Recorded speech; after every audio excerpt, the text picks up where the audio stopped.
Hello, and welcome to the Sisyphus Experience. Today we'll be going over a video from Just Right, who thinks that writers should learn from the storytelling of Legend of Korra. And I have a guest with me here that will help me through this, and he's seen a little bit more of Legend of Korra than I have, and should have some more insight than I will on this. No offense, but it sounds like some fucking commie gobbledygook. Woo! Yeah. I'm so glad I'm still a guest. Always. Hey, I really like the traditional American flag background, the original colonies and all that. I think that's really nice. Well, it is Memorial Day weekend, so I thought that it would be a good background. Dude, totally appropriate. Yeah. I don't think enough people actually know American history well enough. And I'm really sad that I no longer have my history books. Because I used to, I guess these technically are. Well, no, kind of not. I guess once removed or twice removed, something like that. He's related to you as well, but it was like my great granddad. But I think it was on the Stahl side. So I don't, there's technically no blood relation between you and him. But he bought me an entire collection of history books of the American histories that were written back in the freaking 20s. And somehow I've lost them over the years. And I'm talking, it was 20 or 30 volumes. And it pisses me off because I've got to try and find copies of those. But I'm assuming it's going to be very difficult because they told a literal version of American history. Like no rose tinted glasses or any of that crap. And then also none of this newfangled stuff where we're the villains. It was literally just like, hey, take it as it is. Here's what happened. So, letting you feel how you feel without telling you how to feel. Yeah, exactly. The way a history book should be, right? Exactly. And It's or just any book. Here's a recounting of the events. Hold on. What do you think? I think I have a book here about the American history. Give me 1 second. I'm gonna probably have to look on eBay, and I should do that actually. I should do that after. I'm gonna make a note right now. I'm gonna make a reminder to look on eBay to try and find copies of those again because I miss having them. I found it. It's called The American Heritage, or My American Heritage, a collection of songs, poems, speeches, sayings, and other writings dear to our hearts, collected by Ralph Henry and Lucille Pennell, with illustrations by John Duke McKee. And what it does is it breaks it down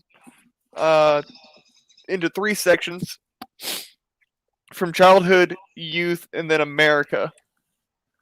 So it has things like Jingle Bells, the arrow and the song, and then it has some sayings from very noteworthy what do you call them? Figures within American history, such as That sounds awesome. David Crockett, Daniel Webster. Ooh, fun. Yeah, that's real fun. Henry David Thoreau.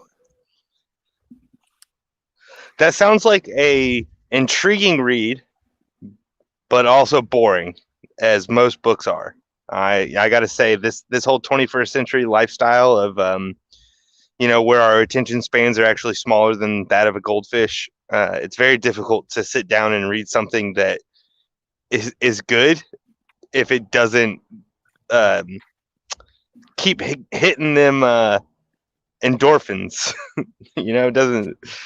Doesn't keep sparking that. Because that's why all the refreshes on Facebook and other websites are made where you pull them down to get it to refresh. It's literally designed to be like a slot machine, and that's the creators have come out and talked about that all the psychology that goes into making all of our modern entertainment is pretty insane when you actually break it down. We're essentially constantly being bombarded with brainwashing tactics in order to keep us all what's that chemical in your head that makes you feel happy? You know what I'm talking? Serotonin, is that right? No, I don't think that's it. I can't remember the name of it right now, but I know what you're talking about. Yeah, but basically everything's designed. That's why like loot boxes and video games work and stuff like that, is because it gets that to trigger. That's why if you're like a really big fan of a soda, if there's like a soda that you really enjoy drinking, every time you drink it, it's not it like there's more going into you drinking that soda than just the stuff being put in your body. Like your brain reacts to it. It's really crazy. I've studied a lot of psychology. That kind of stuff just I don't know. It intrigues me and I really enjoy it. Like, have you ever read The Philosophy of the First Thought? No. It's a really, really compelling book, written by a French dude, if you could believe that something interesting came from the French, back in like the 16th century or something stupid like that. Like it's really old. And I reread that book a few times, and it's good. It's really intriguing. He actually comes to the conclusion that God must exist, and it very very interesting book. It's only I don't know 8-hour read, something like that. Okay. I will have to look into it. But next time that we actually meet up in person and you want to read this, I'd definitely give it to you to read because Oh, dude, yeah. it's Well, I full mean, of a lot of old poems. I'm still trying to read through Dante's Inferno. Well, technically, the Divine Comedy. Dante's Inferno is like the second half, the second third, or something. So I've been trying to read through the Divine Comedy. It's a very difficult read. Like I thought Lord of the Rings was a difficult read. The Divine Comedy is a difficult read. It is. I actually own it, and I've read through it a few times. Oh Just yeah. because I enjoy it. I have the poetic version and the layman's term version. Oh, okay. Yeah, I don't have the layman term. I literally have the closest English language can get version to what it is, like, but maintaining the rhyme scheme, even though it doesn't seem like it rhymes because it's using English words.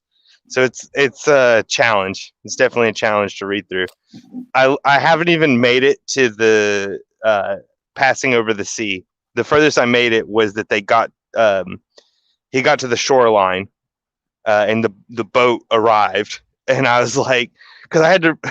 It's so difficult because like I'd read a page and then I'd start reading the next page, and once I got like a paragraph through, I'd be like, I got to read the last page. I've already forgot what's going on. Like it is rough, but I want to finish it. Another one that I recommend reading would be probably the Iliad and the Odyssey because Oh yeah. they're dense to read, but they're such good stories. And Mm-hmm. any epic by Homer. Oh, definitely. Definitely. Yeah, I haven't read any, but I know they're good. I mean, think about how influential they are on all storytelling ever. Like, but at the same time, people make that argument for the Beatles being good, and I am completely anti-Beatle. I think the Beatles are one of the worst bands ever. They might have like 3, 5 maybe good songs out of their entire discography, which is not a successful band. That is a bad. Yeah. That's a bad band. Because it's like people are like, "Oh, you like that song? So you like so and so artist?" I'm like, "No, no, I like the song. They have one good song that I enjoy. The rest of them I think are trash."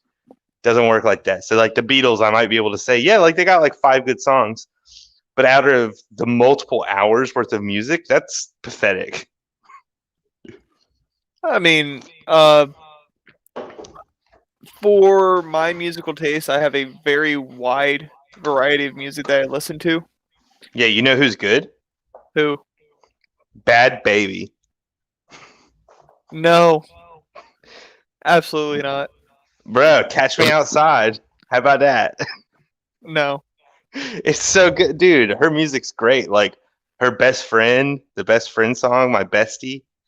Uh, I don't remember the other ones, but yeah, Bad Baby, man. That's fire. That's just straight fire. You know who's better than Bad Baby? Not the Beatles. Baby Metal. I don't know. Wait, is that like that song where it's like a 7-year-old doing heavy metal?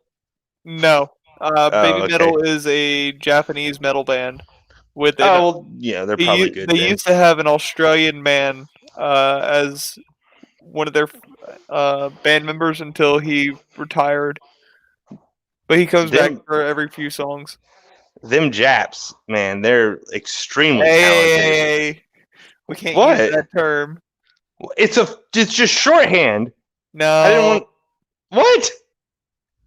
that that's considered a racial term. You Because it don't was have to used throw back stuff in. at me. I didn't know that. So I'm sorry. It to Uh, me was a faster way of saying Japanese person because you're just simple. It's one syllable. Another way to say Japanese person is Nippon because they're Yeah, from Nippon. that's I'm American and we call it Japan. Yeah, or just JP. Jip. So Jip's less racist. JP is less racist. Yeah, JP, Jip. Oh my god. So that's not racist.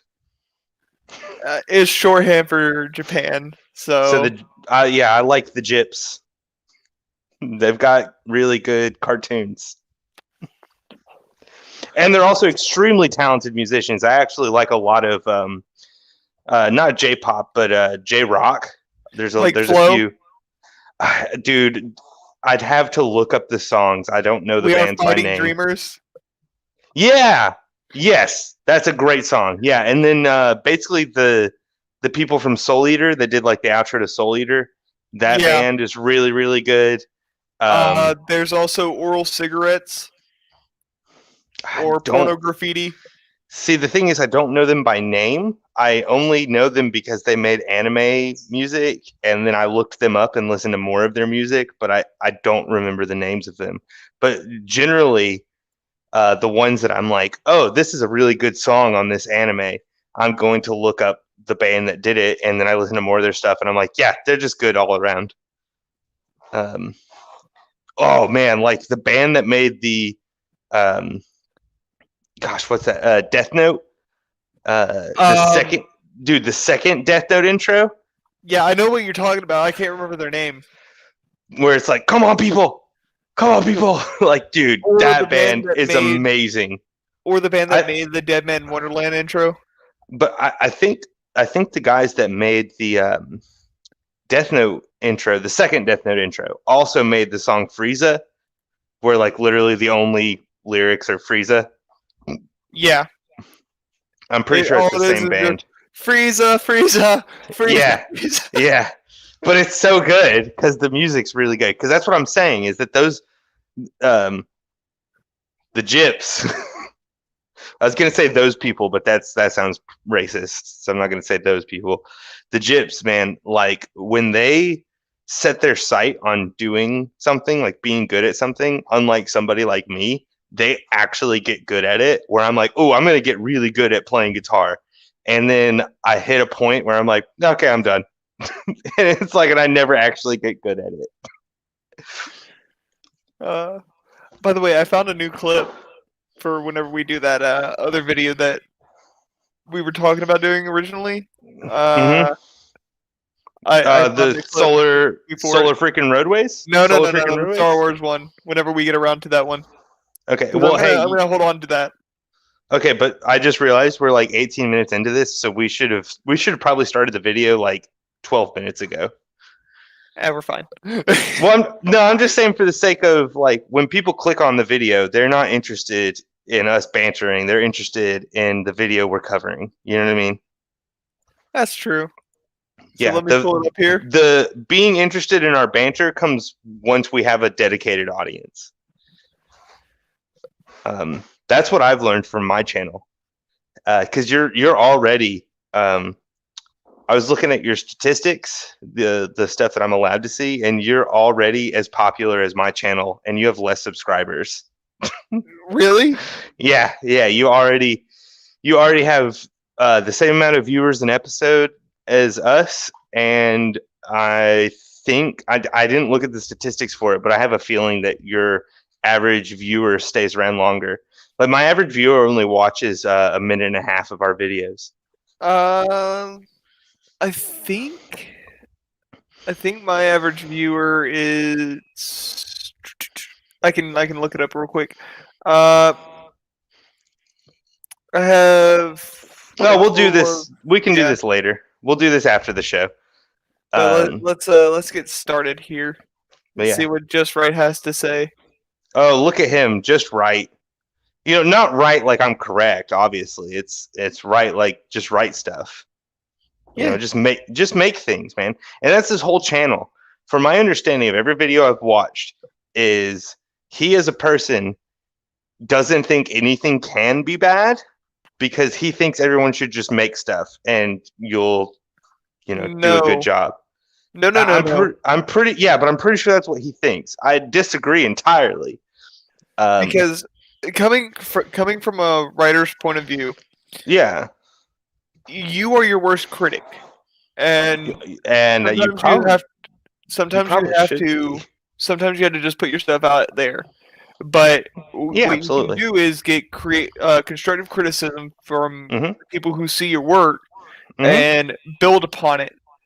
So you can have objectively bad stories, like pacing is off, characters are written poorly. Nope, that's not possible. According to Just Right? No, according to a lot of people, like Jam Sully. Because art's subjective, so everything's actually good.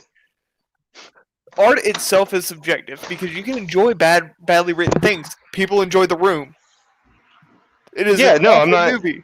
Yeah, no, I'm not. That's not what I'm saying. I'm saying that there's no such thing as bad because it's all subjective.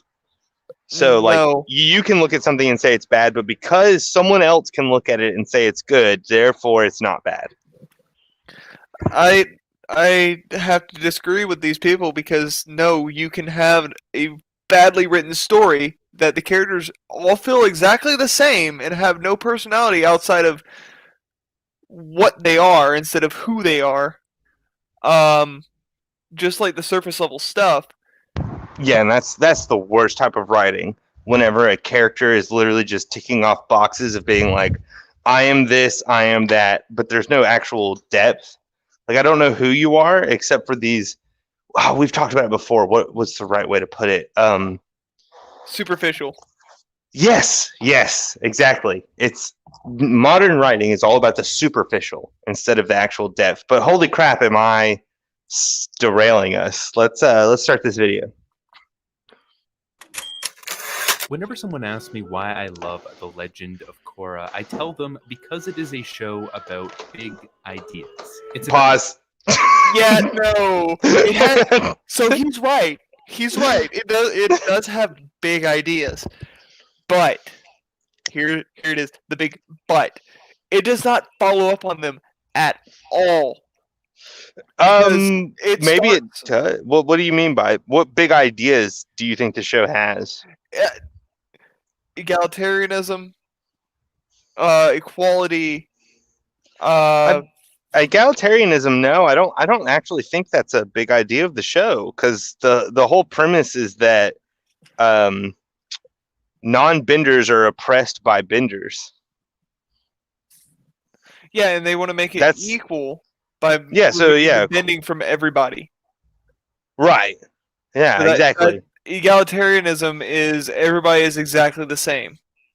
No, egalitarianism isn't that just everyone gets to do what they want, like you get to make your own decisions. Like we're all equal in the sense of choice. Egalitarian Am I is mistaken? affirming, promoting, or characterized by belief in equal political, economic, social, and civil rights for all people. Meaning that Yeah, we're all if equal.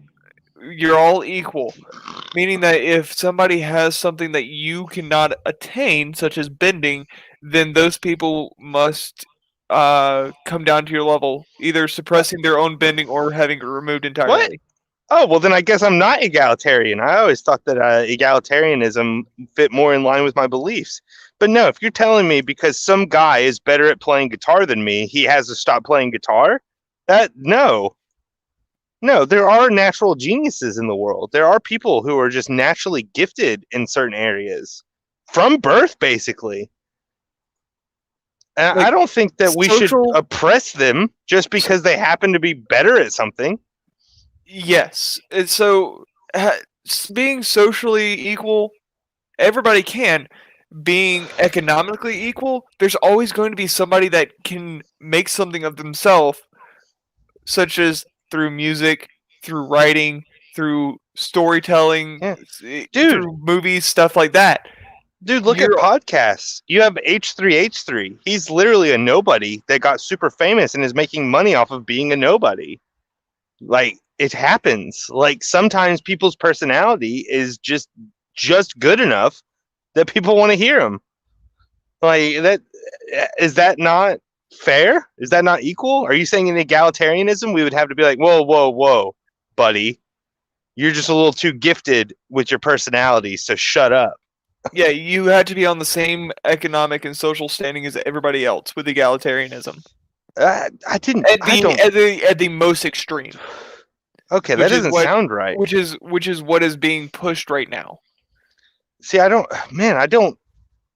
And you literally read the definition. I don't know, man. That doesn't sound right. Because anytime I've seen egalitarianism studies done on the practice of it, what we get is gender norms, where women are more likely to stay home and men are more likely to work. Whenever you have complete equality and choice, which is what I thought egalitarianism was about, was equality of choice. But I guess I'm So wrong.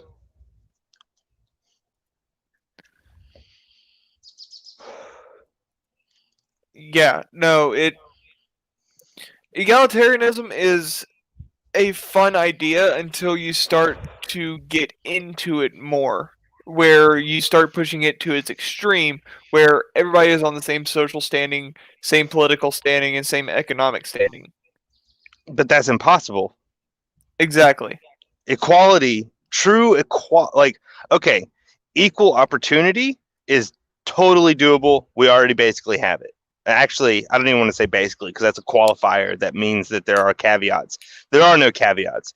In the system that we have going on in the United States of America, equality of opportunity has been fully achieved and realized because we're just that dope. And after enough time, socially, we've all come to the same conclusion that, hey, you know what? We did it wrong before, but we can do it better now. And we are doing it better now. So equality of opportunity, totally a thing, totally great. It's awesome. Equality of outcome, no. I stand firmly against that because that means, pushing people down that are able to do better. And like a great example, the song that you played for the intro, right? I made that song, right? Yeah. And it was a joke. It was a joke song that I made. You know why I made it? Because freaking Justin Bieber, at the time I think he was like 13 I think so, whenever I yeah. made that song, because that was like 11 or 12 years ago. He was a kid, and all of a sudden he was on Disney, and he was singing a song where the only lyrics were really "baby, baby, baby, ooh," and I was like, I can do that. I can write a song like that, and I failed miserably, obviously, because I didn't say "baby" as many times as he did. But I tried. I tried to put "baby" in there as much as possible, and he's successful. I'm not. Is that a problem? No. Should he be pushed down, to where it's like, well, hey, you know what? You, for some reason, were able to hit this market and ride it to the top, where this guy over here, Austin, Flying to the Moon, the Bear Thing show, did something similar and was not able to get as popular as you. So you need to be punished. No, equality of opportunity. Both he and I started on YouTube. That's the thing, right? Bieber's start was that he was doing cover songs on YouTube, and then he got picked up and he got famous. I started writing songs on YouTube. I have not been picked up, and I'm old. I'm an old man. I'm like 30. I'm freaking old. Don't And remind me of how old we're getting. dude, it is what it is. I forgot how old I was for a year. I thought I was 28, and then my dad was like, "No, you're 30." And I'm like, "Oh God." Okay. Oh, my bad. But anyways, the point being that it's fair. We're in a fair system. We both did the same thing. He was successful at it. I wasn't. Good job on him. There's for me to all of a sudden have animosity and be like, no, we need equality of outcome, and either I should be made famous or he should not be famous. Therefore, we're both equal. That's stupid. That's an ignorant way to think. It is. And the way that the world works is everybody is set at the same spot, except for some people are born into poverty, some are born into being rich. But it's what you do with what you're born into that you can make something of yourself. Such as Thomas Sowell. Thomas Sowell was born in a single mother household. Thomas Sowell? You mean Soul? Yeah, Soul. Yeah. He, dude, like one of the. I guess he's not technically a philosopher, but would he be a? He is a philosopher because he's written books on more than just economics. He's written books about the world, his thinking of the world and such. Okay, word. Yeah, because I was gonna say, I viewed him more as our academic. He is. Most of his books are academic works, such as basic economics and such. But he does have other things, such as the white liberal and the black redneck. Right. Yeah. I've never read it, but I've heard of it. I've heard of what it goes over and everything. Sowell, he went and started working his way up. He started as a Marxist. That's right. And then I actually watched a documentary about his life, and he started off real rough. He had a terrible family unit, I guess would be a good way to put it. Family unit, and then the situation that he started in economically and all that stuff. Like, I'm pretty sure he grew up in the projects. He did. And he started off in a really bad spot, and then holy crap, has he grown. And then whenever he got into debates with people, he would try to argue his points, but found that he wasn't able to argue them very well, even though he knew the subject matter. And he started to look more into the economic systems and how things actually work. And he's like, oh, my line of thinking is wrong. And so he started developing his knowledge of the economic systems. That's why he's so in depth in basic economics on the pros and cons of socialism and the pros and cons of capitalism and every other form of economic system that there is. Is he into MMT? I'd have to reread the book. It's been a minute. Because I'm hoping he's not. I don't think he is.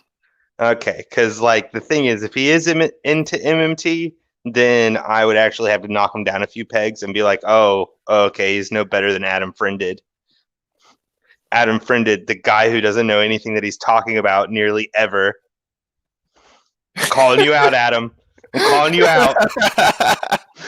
It's just that one thing that he doesn't know. Oh, and the voting age should be 3. What? That dude, yes, he keeps arguing lower and lower, 12, 10, 8. He keeps arguing that the voting age should be. I think he's trying to get basically to the from extreme birth to get Sitch to say something about it. I don't know, man. He's been holding debates. He debated John Smith. He debated freaking Aiden Paladin, which I love her work. Aiden Paladin's work's amazing. Anybody who hasn't heard of Aiden Paladin should absolutely look up Aiden Paladin. It's AY. Wait, can you just link her? You should totally link Aiden Paladin. in Yeah, the description. Yeah, I look up I her work. subscribe to her. I enjoy her Yeah, work. she's amazing. She is the most. Granted, she uses some memes and stuff to keep things like lighthearted and enjoyable to watch, but like it is basically just someone being like, let's look at the data from all of the social sciences of studying this topic, and you can learn a lot from her. Um, she's basically a teacher. She's like a teacher that the modern day, in the modern day term, like where I think the school system has fallen behind, and like Yes. Aiden Paladin's work is what modern teaching should be. Because it's Well, she just was a really, teacher. really good. Oh, really? That makes a lot of sense. I didn't know that. That Yeah, actually she makes a used lot to of work for sense. a university. Oh, well, good for her. Yeah, because she teaches me a lot, and it's like really enjoyable lessons that are compiled in a way that's easy to listen to, even if they are over an hour long a piece. Hey, She long video disseminates. format is what I am here for. Oh, dude, I'm all about the long man. Long man, good. Long man and long woman, good. Yeah. There's a few. That's the thing, man. Okay, so I have found this is a little bit of a side tangent.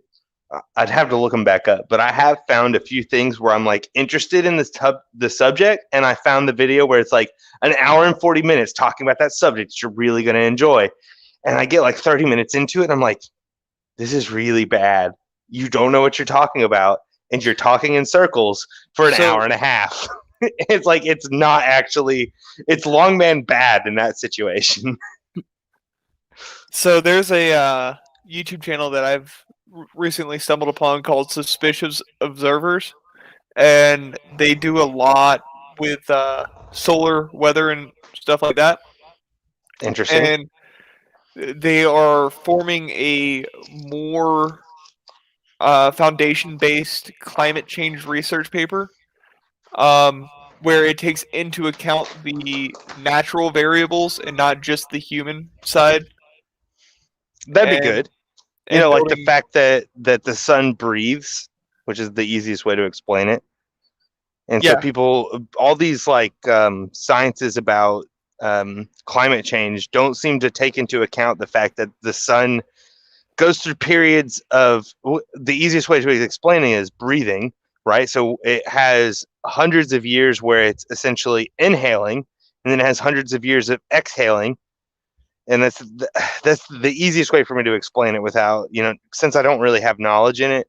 That's just the easiest way to explain how it works. Like that's why there's certain generations that the heat on the planet is lower, and then other times it's hotter.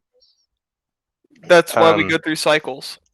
right. Yeah, exactly. The whole planet goes through cycle. And I like how George Carlin put it a long time ago, where he was like, climate change is stupid because their whole messaging is that we have to save the planet. And he's like, no, the planet doesn't, like, the planet's going to be here. Like, do you realize what the planet's been through, where it went through an ice age and it's been slammed in by meteors and the moon was excavated from it and all this, the whole thing scorched and burned and solar rays, everything. It's like, it's us. We're the only thing that, if the climate changes, is going to be affected. The planet's fine. Like, the planet will stay here. It's not going anywhere. We're doomed, not the planet. Yeah, and the thing is, I don't like pollution. Being from an area Well, of that is course. very lush and No one has a likes lot of pollution. wildlife, I Pollution's don't want to bad. see it go anywhere. And plus, I enjoy hunting, so if I can, find my own food source, I Hmm. will definitely go for it. Yeah, well, as humans, we've actually found a really good way to naturally balance out the world. I will say that there are certain aspects that we could do better in, but like if we take everything that's ancient up to the modern age, all the stuff that was ancient, we've learned to like completely balance it. And like places that have tried to disturb that balance are realizing the repercussions. Like they actually pay people, I think, to go to Michigan and a few other northern states. They'll pay literally anyone to come up there and hunt as many deer as they can, because of the fact that they got rid of hunting for so long that the deer population was overwhelming. And it's because we also cut out the wolves. Like we basically were like, okay, no more wolves anywhere. It's like, okay, now you have two options because your deer population is getting to the point that you're having thousands of car wrecks a year due to deer because there's too many deer. Yeah, And it's like, okay, do you want to re-release wolves or do you want people to hunt them? Like, what do you want? Where we live, we have I think it's a 30. You can hunt up to 30 deer during the season. Mm-hmm. Well, I think the way that works is it depends on how many people get their license. And see, I'm okay with this. I'm okay with the regulations because I'm assuming the less people get their license a year, the more deer you're allowed to hunt. And then the more people, we start trimming back the number per person. Yes. But I'm sure it's still a pretty big number because, like, to get 30 deer in a year is pretty extreme. Like, you're lucky to get not even a year. 4. It's like 5 months. Oh, okay. Because, in that time period, you're still really lucky to even get 5. Because if you get 5 deer during the hunting season, like, you're doing a great job. Like, good job. You're doing very, very well. Because where I live, we have hunting season from October all the way up until February. Oh, okay. Yeah, I think it's about the same here. It's at least very similar. So we have to where you can hunt 30 deer within that time period, and then after that you can't hunt anymore. But if you got those 30 deer, you have a lot of meat to Holy store. crap! Yeah, you're not even gonna. You wouldn't even need to hunt next season, if not next 2 seasons. If you actually get the cap, if you cap out, holy crap! But what a lot of people do is they give the meat to family members or close friends. Oh yeah, true. So not only are you sustaining yourself, but you're sustaining other people as well. Man, we should just go back to hunter-gatherer culture. Forget this whole like modern agriculture where we're able to grow enough food for the entire planet and we just throw away like something like 40. Is it 90? I didn't want to be so extreme. I thought it was like 40 about it. Okay, I thought it was something like 30 or 40% of it actually just literally does go to waste. That sounds more accurate. But like we literally do live in a time period. Like whenever people are like, we got to solve world hunger, I'm like, we already did. We just don't do it. Like we've solved world hunger. We have enough food to feed literally everybody on the planet, but we live in a system where we just throw it all away. We do, and that's sad. And what's even sadder is some people actually believe that food just comes from the store. Oh, yeah. Well, that's what happens when you're living in glorious times where you've never once had to do anything hard in your life. Like that's what happens. Like whenever that's the craziest thing, right? Is whenever you get like someone and you're and they're eating burgers and it's like, well, you know where burgers come from? And they're like, huh? And it's like, cows. And it's like, no way. Oh, okay, dude, you've had a lavish life to not know the process to eat. Like there's a lot of people doing a lot of work to get you that food. Yeah. There's a lot that goes into it, especially with processing. Dude, one of the saddest things is like I'm pretty sure you could even find it on YouTube is the videos of basically kids. I'll just call them kids. I don't remember their age range, but it's like kids when they first realize that the food that they're eating that they love so much is from animals, and then they just start crying because they're like, "How could you do it? How could you kill animals to eat?" And it's like, you like it, don't you? It's good. You've been eating it for like 12 years now. You're a big fan. No. And they all go vegan, and then they all start starving to death, and they realize that it's a terrible idea, and they go back to eating meat because meat's good for you. We have a mixed diet, and that's one thing that people don't realize is that you need the mixed diet. Otherwise, you have to take supplements. Yes, exactly. The only way to actually be a vegan is that you have to supplement all the other stuff that you're not eating. Where you can go on a straight carnivore diet because you're getting exactly the same amount of nutrition as you are if you were to eat fruits and vegetables. I do think that even if you go on a straight carnivore diet, you do have to take some supplements for a few things. It's barely anything, though. I could be wrong. I actually could be wrong about that. Carnivore diet might actually work. I know the paleo diet covers all the bases. Like if you just go paleo, which is literally, can you pick it out of a tree? Can you kill it? You can eat it. And it's like, there you go. You covered everything. You just can't do anything man-made. That sounds like the most basic way of getting food. Yeah, exactly. That's literally what it is. But it's like you have to avoid all of the processed stuff. You know, like how we can.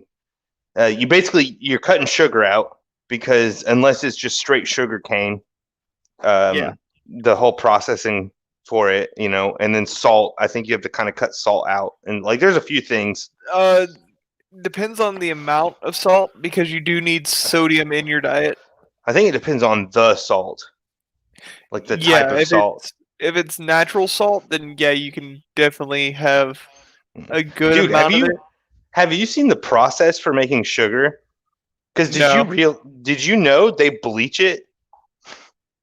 Oh yeah, because brown sugar is actual real sugar. Right, and then when we go through the process of making the white sugar that you see everywhere, they actually bleach the sugar. That's why it's white. Like, that's crazy. But it's all within safety standards, obviously. Yeah, but we've been on a tangent long enough that we should... well, you know, Just Right was wrong about the big ideas. Because I don't really think there are that many big ideas in... Legend of Korra. Yeah, let him qualify it. Because I think this video is going to be... You are going to love it. I am. It's so good. No, I don't think so. I don't think we're going to finish this. This might be another 3-parter. Well, it's only 7 minutes. It's only 7 minutes. It might be a 2-parter. It's probably going to be a 2-parter. Let's get to it, though. Yeah. About egalitarianism, terrorism, theocracy, anarchy, freedom, fascism, and PTSD, just to name a few. And even though it is allegedly... He's saying all of that is covered in this show? All of that. I know egalitarianism... all of those big ideas and more are covered in The Legend of Korra. That's a bold claim, sir. That's a very bold claim. It is. You know what? The writers... I could be wrong about this, so I'll go ahead and qualify with, this is my opinion, which I hate when people do, but in this case, it's actually necessary, because I don't know for a fact. The real thing that they set down for was seriously just gender equality and racial equality. Those are like their two big tick boxes that they were like, we got to check these marks, and our show will be good. And like basically, and I'm pretty sure that in the behind the scenes stuff that's what they're talking about is like, hey, we did a good job with the show because what we wanted to do was say, look how powerful our woman is and look how great we are at talking about social issues. Yeah, that makes a lot of sense, especially with what I've seen of the series. But he listed off like 8 things. He's like, they tackled these 8 things and more. And I'm like, no. The theocracy thing I don't get. So I hope he explains that, because I don't remember theocracy. I remember spirituality, but not theocracy. We've actually talked about this before, where you said something was a theocracy and I disagreed with you. But I think I might not understand what theocracy actually means. Does that mean like a religious ruler? Like where the theocracy is a government of state by immediate divine guidance or by officials who are regarded as divinely guided. Okay, yeah, fair. All right. I wasn't 100% sure of that, but that does make sense. Theocracy. And then well, then wait. What is it if you just have a king? Isn't that an aristocracy? Monarchy. Oh, monarchy. Okay. Well, what's aristocracy? I want to make sure I understand these things. Yeah, I understand the different forms of governments and everything. Right. Because I So, thought I had a basic grasp, but the older I get, the more I realize there's not much that I actually know about anything. So I'd like to so know it. aristocracy is a government by the best individuals or by a small privileged class, can be from nobility. Okay, wait. Say before the nobility part. Say that again. Like before the small group of. Okay, wait. No, yeah, just say it again. Sorry. A Just say government it. by the best individuals or by a small privileged class. A government by the best individuals or small privileged class. That's an aristocracy. Okay, and then what's a because we had monarchy. Uh, crap. I already forgot what I was going to ask. There's another form of government that I feel like is really popular, and I can't remember what it was called. Never mind. Well, let's move on. Another definition, real quick, is a governing body of upper class, uh, usually made up of a hereditary nobility, such as the British aristocracy. But a monarchy, just to round it out, Yeah, yeah. is an undivided rule or absolute sovereignty by a single person. Right. Okay. Yep. So the So there's theocracy, he's claiming that there's theocracy in this, but the Benders don't hold the highest chambers. no, and it's not governed by the Benders themselves. They hold political office, and Yeah. they're part of a republic. It's a Legend of it's a Korra. republic. Mm-hmm. Though Exactly. though the Earth Kingdom in the original and the Fire Nation can be considered monarchies because they're ruled by a single person and instead of a board of people. Yeah. Because that's they what were. separates it from an aristocracy. Yeah. The Fire Nation was ruled by the Fire Lord. Granted, he had a council, but that's kind of like having a parliament. But So still, that would be an my aristocracy. final say is a say. No, because his word was the final word. He has a council, but the council didn't actually like. So say, the Fire Lord was like, I want to invade this kingdom, and then he goes before the council, and the council says, well, here is what we think, and like the majority of them say it's actually a really bad idea because we don't have the troops or whatever. He can still say no, just do it, and they have to do it. Because it's a monarchy. Well, monarchies can also be from non-bloodline. So if you take if you were to take over a country and claim yourself king by deposing of the original leader, Right. your bloodline can be removed from that as well. An aristocracy is a hereditary rise of power. I thought you said aristocracy was just a small group of people that It is could a be. small group of people, but an aristocracy, another definition for it is that it is hereditary. Ah, okay. So the governing body is lineage. Yes. Okay. So that's aristocracy is a kind of mix between a monarchy and a parliament.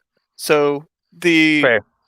but they get changed up synonymously with one another that it's kind of hard to draw the line on them.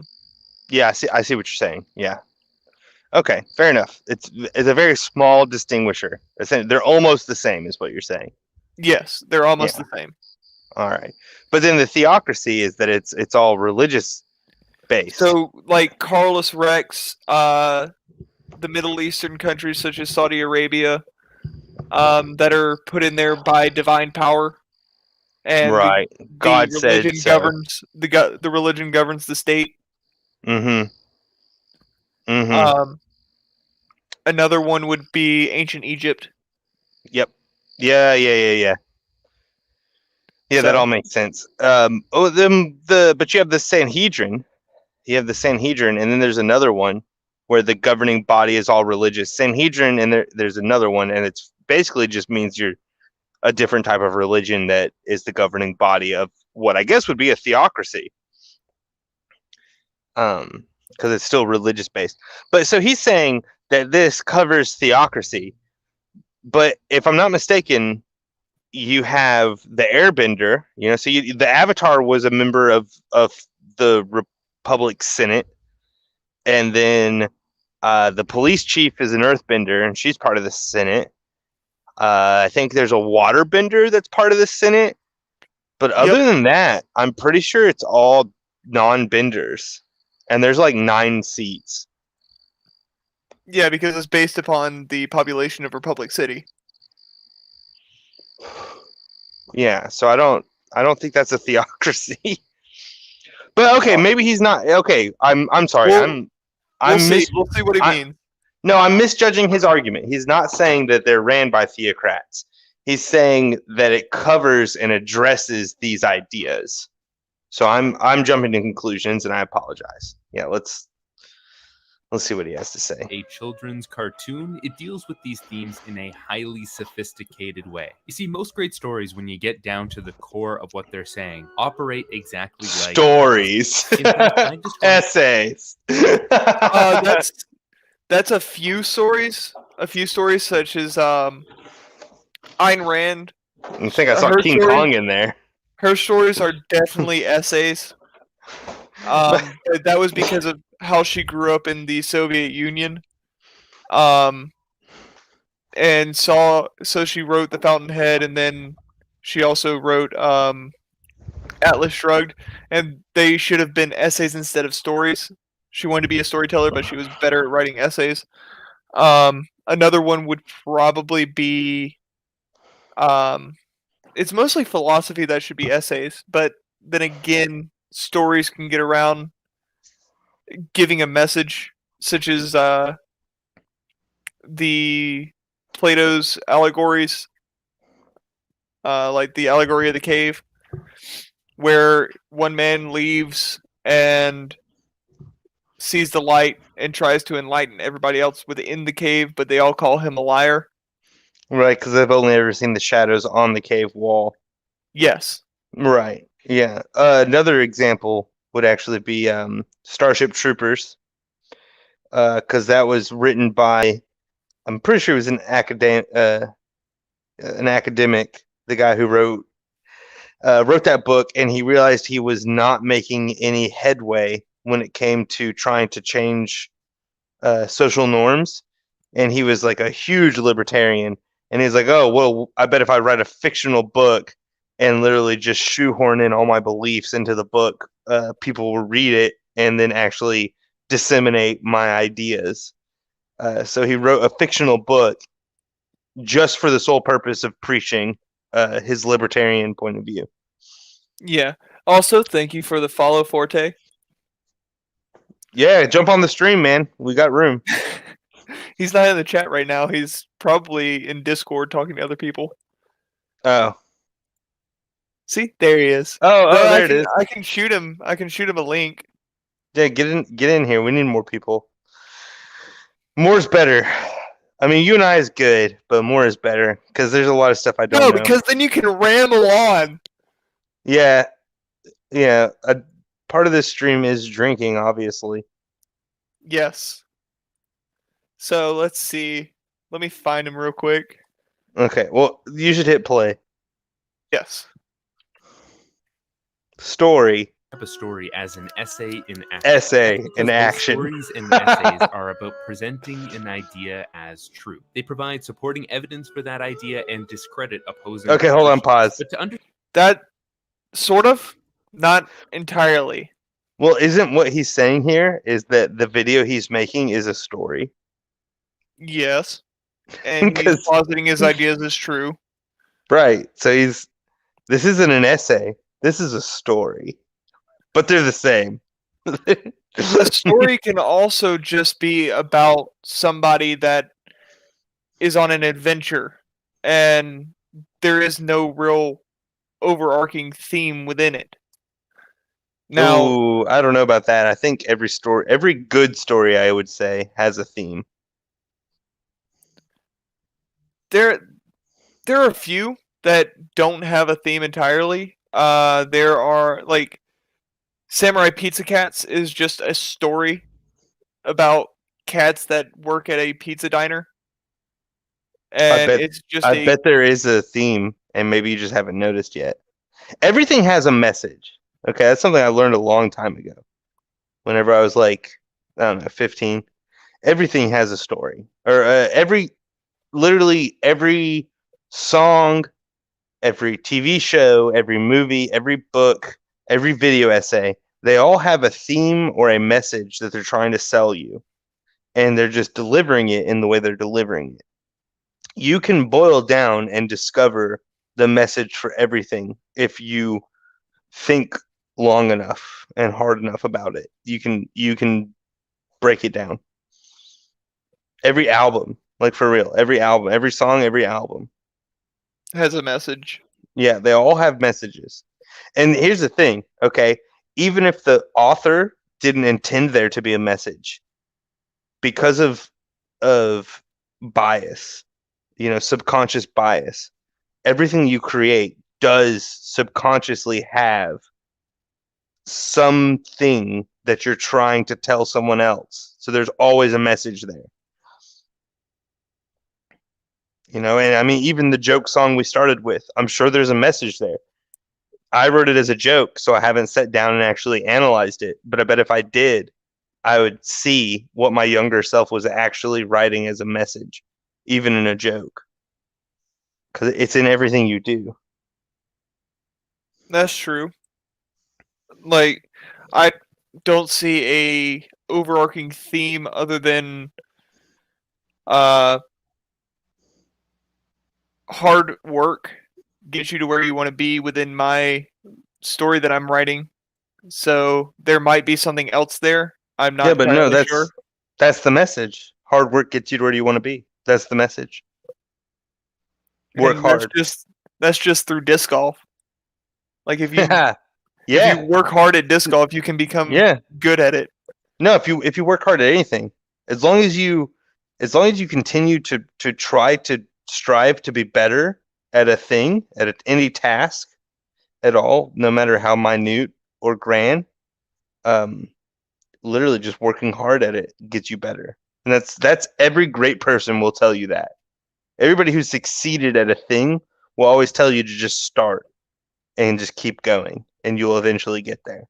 I mean, that's kind of like Tolkien. Tolkien just started writing a story and Oh, dude, yeah, went it's crazy. along the way, and then once he was done, he edited it because it was way too long compared to how it is now.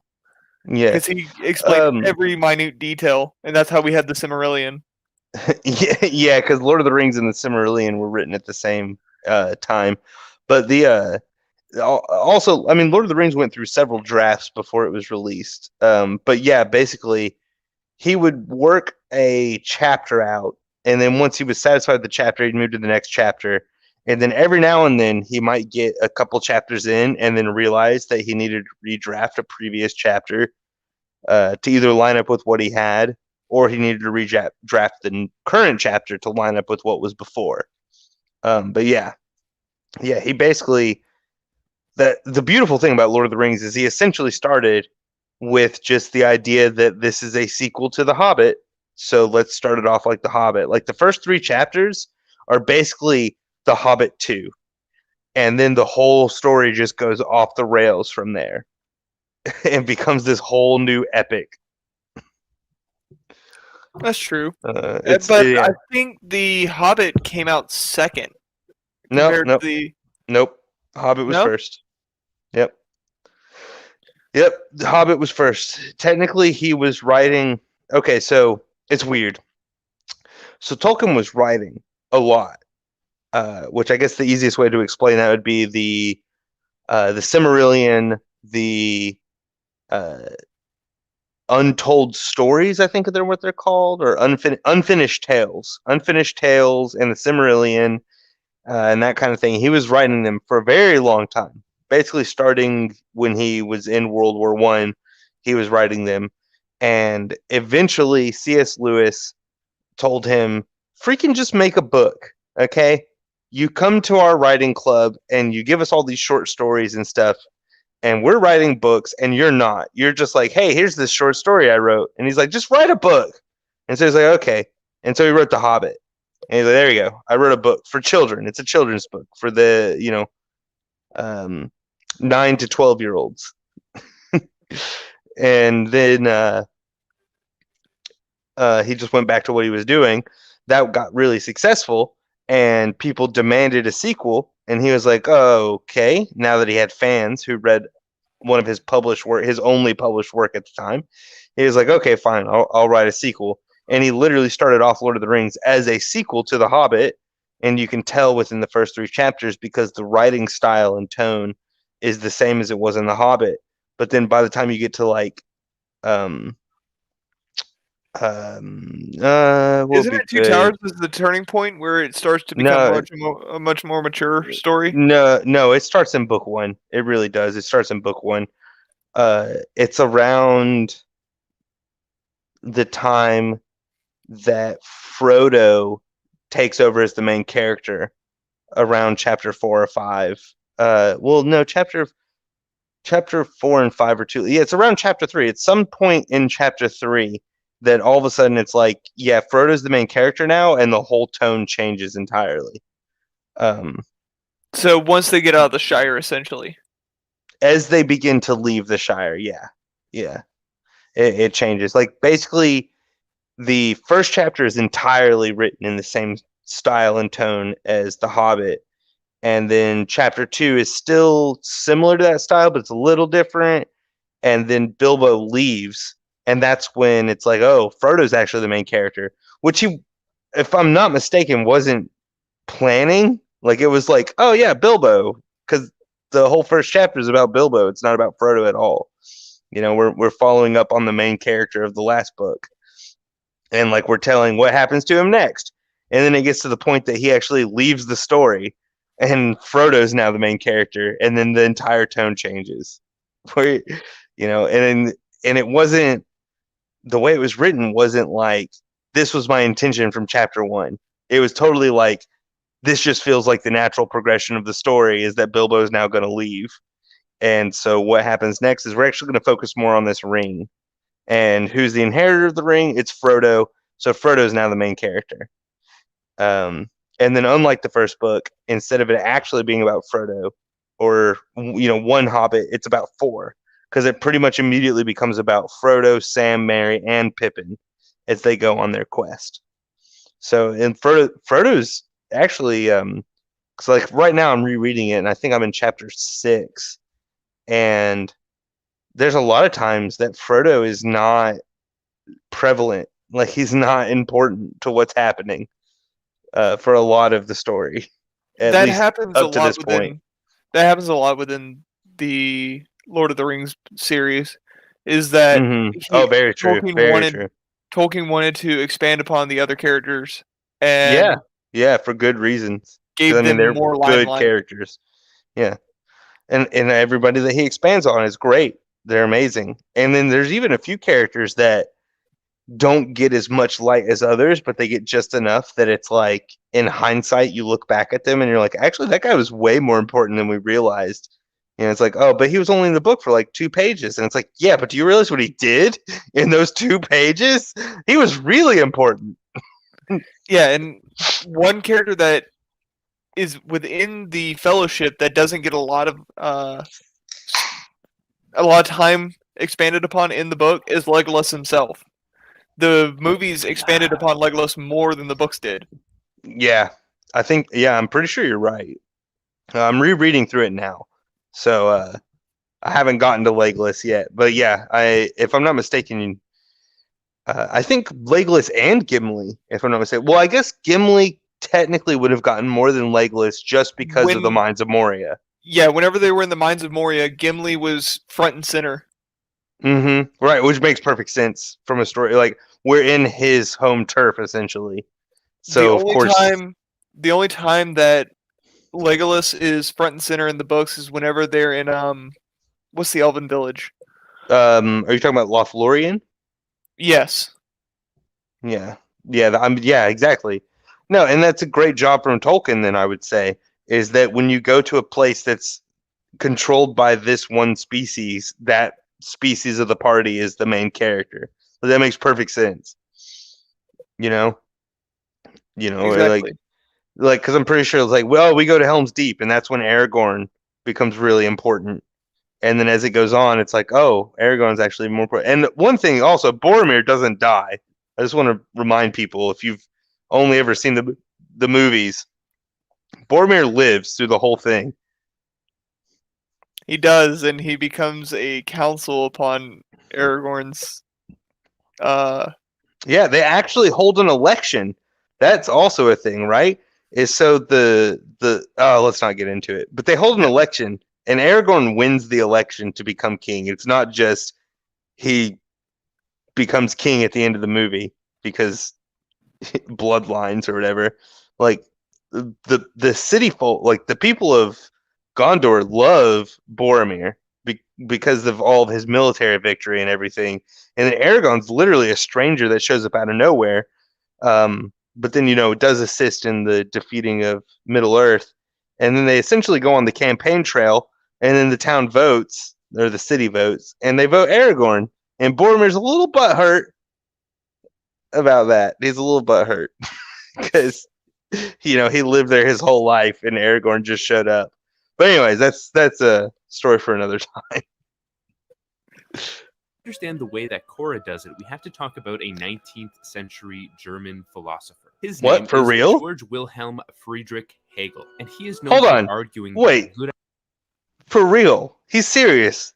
To talk about the Legend of Korra and all of its themes, We had to talk about a 19th century German author. I thought he said philosopher. Did he say author? I thought he said philosopher. Well, Hegel is a philosopher and an author of several stories. Oh, I have heard of Hegel. I don't remember what he's famous for, but I've definitely heard of Hegel. Is this for real though? Like really? Like I'm making an essay where I'm going to explain the 8 or 9 things plus that happen in Legend of Korra of all the stuff it's touching upon, right? Because he said like he listed off like 8, 9 things, and he was like, but there's more. And now he's saying in order to talk about that, we've got to go back to the 18th century to look at this German philosopher for real. Remember what he said about writing essays. You have to cite your sources essentially. You have to put your sources within the essay itself, so he's putting his sources within the essay. Yeah, well, I definitely think citing sources is important. Sources, please, always. I don't think that means that you have to give me the in order to explain this, we need to go back to 18th century Germany and look at this philosopher and cite his work. Like, no, just basically by citing sources, what you need to do is you state your case, and then I'm going to click the description button, and in the descriptions you should cite your sources for what you were saying. Like you put Hegel down there, right? You're like, oh, Hegel for this point and that point, from these works, right? That's what citing sources means. You don't write them into your story, because essays are stories. So this is a story. What? If you're quoting from them, you put them in this. You put them where you got it within the essay itself. Well, yeah. I'm not trying to say like, yeah. If he sits there and he's like, here's this long expository. That was a quote from Hegel. Okay, dope. Definitely say where the work was. I don't need to know who the guy was, though, do I? Unless I mean, if I want to dig in. Then put it in the description. Link to the work that you're citing. Don't give me a hey, by the way, to move forward, we're gonna have to talk about this guy. Just say I'm going to reference this guy, and then put the thing down below. Do you understand what I'm saying? Am I wrong? I get what you're saying. Let's see where he's going with it real quick. Because this is weird. Okay, this is just weird. We're talking about Legend. Talk about it more. We're talking about an American-made anime. Let's cite German philosopher Hegel. Wait, can an American-made be an anime? That's a debate for another time. Good ideas can come from unexpected places, including our most hated enemies. According to Hegel, human civilization progresses by swinging from one extreme position to another until an equilibrium is reached. He uses this way of thinking in his writing style as a way of reaching the truth by exploring both sides of an idea. It's what's called the Hegelian dialectic, and it has three Well, parts. First, it you know, presents a I want to thesis, say an as of idea. right Then it now, I presents the agree. opposite of that. Do what? As of right now, I totally agree with Hegel. Like the Yeah, idea you of had to- exploring both sides in order to find the middle ground. Exactly. That's how things should be, is trying to find a middle ground for everything. Yeah, well, generally, the truth lies in the middle. Like, no matter what your sources are, is usually the best way to get to it would be to explore the extremes of both arguments. Which by exploring the extremes of both arguments, you'd be arguing the same point on both sides. Therefore, you would find the portions that agree with each other, I guess, in a sense, would be a way And to put it, essentially right? toss out the ones that disagree with one another. Yeah, and then there you go. There's the truth, is the parts that both sides can come to a conclusion on. Hegel's pretty freaking smart, man, for 18th century German philosopher. So what's this have to do with Korra? We'll see. Because he compared it to Korra, saying that you can learn from your enemies. So Okay. what the enemies are espousing in Legend of Korra, Korra can take and learn from and find the truth in what they're speaking. Well, yeah, but Korra is the enemy. And we're not going to cover that Korra is actually like the villain of the story. We'll get to it. That idea, or the antithesis. The tension created by these two ideas leads to a new understanding or synthesis. The important part to remember here is that unlike the essays you probably good wrote job, in Just school Right. where you present an idea and the proof behind it, in the Hegelian dialectic there is a transformation of the original idea. And that brings us back to the Legend That was of a really Korra. As lame the Avatar, transition. Korra fights to maintain balance in the world, and each season she is confronted with an antagonist who disrupts. Wait, there's 4 seasons? An antagonist who is representative. So I only thought there was 3 seasons. yeah, no, there's 4. There's 4 Oh, books. no. I've only seen 3. Okay. So I can only argue up to anarchy. I don't know about fascism. I haven't seen season 4. I didn't know that was a thing. Yeah. So Amon is about Equality. No, he espouses it being equal, but it's more egalitarian. I guess based on the definition, he says we're fighting for equality, but by equality he means eliminate all benders. We should all be non-benders. Then we'll be equal. Yes. So what is that? Modern day communism? That communism? We'll all be equal by taking away from those who have more than us. Communists. Freedom. I didn't see that in. You know what this whole video Season sounds 2. like to me? Some fucking commie gobbledygook. I don't think he is espousing that, but we'll see throughout the video. Yeah, but I don't know anything about this whole of fascism a part. particular That's all. ideology. In other words, Korra is the thesis in this equation, and they represent Okay. the antithesis. The critical part of all this, however, is that the Legend of Korra makes sure to give each of its villains some sort of ideological merit. They are not all pure mustache-twirling evil people like the Fire Lord is in the show's predecessor series, The Last Airbender. He does make a good point on that. He does make a good point on that. Fire Lord Ozai Is he just what? Yeah, he doesn't really have anything other than I want to take over the world to reform it in the way that I see fit. He is just a mustache twirling villain. No, I disagree. Where do you see that Ozai has a reason for doing what he's doing? Ozai is trying to bring balance to the world.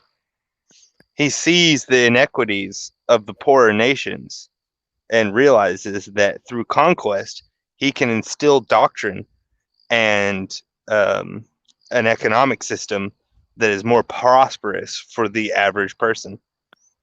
He is trying to bring goodness to the world.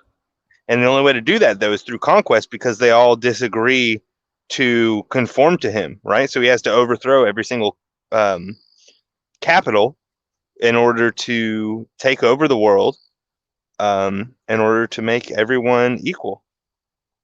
He's not just mustache twirling. I think that Azula has more reason than Ozai does, because What? No, definitely not. Azula in the beach episode is given reason for why she is the way that she is, because she's always been the prestigious child. No, she has After daddy issues. She has because he daddy and doesn't- mommy issues. That's her whole All right. reasoning. All right, let's go. Ozai's a good Well, villain. Vaatu is, since he is literally the manifestation of evil, but otherwise the show remembers the Right. synthesis step. It synthesizes the good parts of their ideas into the world of the show. Well, When the show hold on, can we ends, stop again? benders and non-benders are Yeah. Okay, so that's one of those things he just mentioned, which I think I was talking to you about before we started the stream, of Korra's retcons ruining the previous thing. The actual Last Airbender. Oh yeah, It's because of ruined by the Batu retcon. and the other one. Yes, because all of a sudden they really try hardcore to say there's a yin and yang where evil and good should be in balance. And if you really break it down, it doesn't make sense. I don't think I can do that right now, but if we watched the episodes that they introduce the two spirits, I think I could, during that whole interaction, explain why this actually doesn't work logically. I'd probably also need to watch back through The Last Airbender to talk about how cause it really comes down to, what's the right word? Not the spirit, the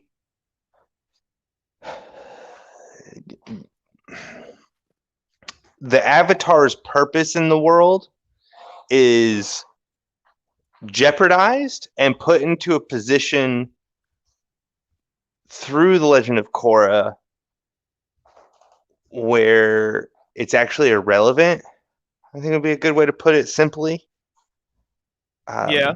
And it shouldn't exist in the sense that, like, they say in the Legend of Korra that it's supposed to be they say it in The Last Airbender too, that it's supposed to be the Avatar is the bridge between the spiritual world and the real world.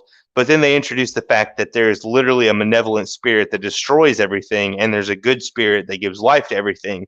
And they say somehow the Avatar is supposed to be both, keeping them in check. And in reality, it's actually not even that. It's that the malevolent spirit is supposed to be imprisoned inside of a tree, and that the good spirit lives inside of the Avatar. And so the point he's making is wrong. It's really complicated. I do want to point out a inconsistency with the Chinese symbolism used in Korra, with specifically the yin and yang, Batu, and I can't remember the other one's name. It doesn't even matter. It doesn't matter. But Batu is the dark half, right? Sure. I don't remember their names. And because there's Batu and I still can't if we want to remember do her something, if we want to actually do something beyond this about the Legend of Korra, I will definitely rewatch both The Last Airbender and all of Korra and take notes.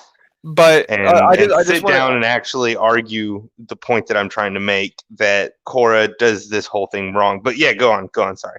So Batu is supposed to represent yin, which is negative, night, passive, moon, intuitive, cold, soft, and female. where the other one is supposed to represent positive, day, active, sun, logical, hard, hot, and male. So in the show, they're flip-flopped. Okay. So Oh, you might. Holy crap! You might be right about that. They are flip flopped, aren't they? Like I Yes. said, I have to rewatch this again because you just brought up a really good point. Anyways, go on. So that I just wanted to point out that inconsistency where the light / sun is represented by female, and the moon and night are represented by and negative are represented by male. When in actual Chinese thinking with yin and yang, it's female is negative, male is positive. Well, see, that's another thing too. Is that I think people confuse that yin and yang is not a balance of good and evil. It's a balance of two halves. Two halves of whole. Like I think the best way you just put it there was active and passive. I think that's the best way to look at it. Is there needs to be a balance of active and passive. You know, like there's some things that you should work really hard to achieve, and there's some things that you should just let be. And you know, it's a very complicated thing in practice, but in it's actually pretty true. It's pretty true. There's some things that sometimes it's best, like the Taoists, you know, in their belief, Taoism or Taoism, depending on the age, their whole belief that action through non-action is the best source, and in some cases they're right, in other cases they're wrong. You know, standing by and watching someone in an alleyway get mugged, that's not a good time to be passive. You know, that's a time to be active. But there is a balance. Sometimes it is right to be passive. But this show actually really preaches. This is another thing that now that you mentioned that, it just reminded me of. The person inside the avatar, according to this lore, the lore that the Legend of Korra creates, the spirit that inhabits the avatar doesn't actually enact any change ever in the world at all. None. Zero. But the one that's considered evil is the only person that ever tries to do anything to change everything. And in reality, both would be trying to shape the world in different ways, and that's what would make a balance, right? Is that one is actively changing it in this direction and the other is changing it in the other direction, and then we can find an equilibrium where we change it in a state that is balanced, like how he mentioned even earlier with the German philosopher, the thesis and the antithesis. Yeah, thesis and antithesis. The antithesis. Yes, exactly. And then in the middle is exactly. And he was right. Holy crap! Good job, Just Right. You were right. But then now all of a sudden, I feel like we're going down this wrong. Well, okay. Well, the last thing he did say was basically that the point of this was to bring balance between the humans and the spiritual world, which that utterly falls on its face. In the writing of the show, there is no balance. Essentially, the spirits are chaos and humans are chaos, and there is no balance between them because the show portrays both. You know, because humans are constantly making tanks and radios for some reason, and airplanes and hot air balloons, and causing wars and trying to open up a spirit portal in order to revive a dead god that's locked in a tree, which is the Amon or whatever he was called. No, Amon was the spirit bender.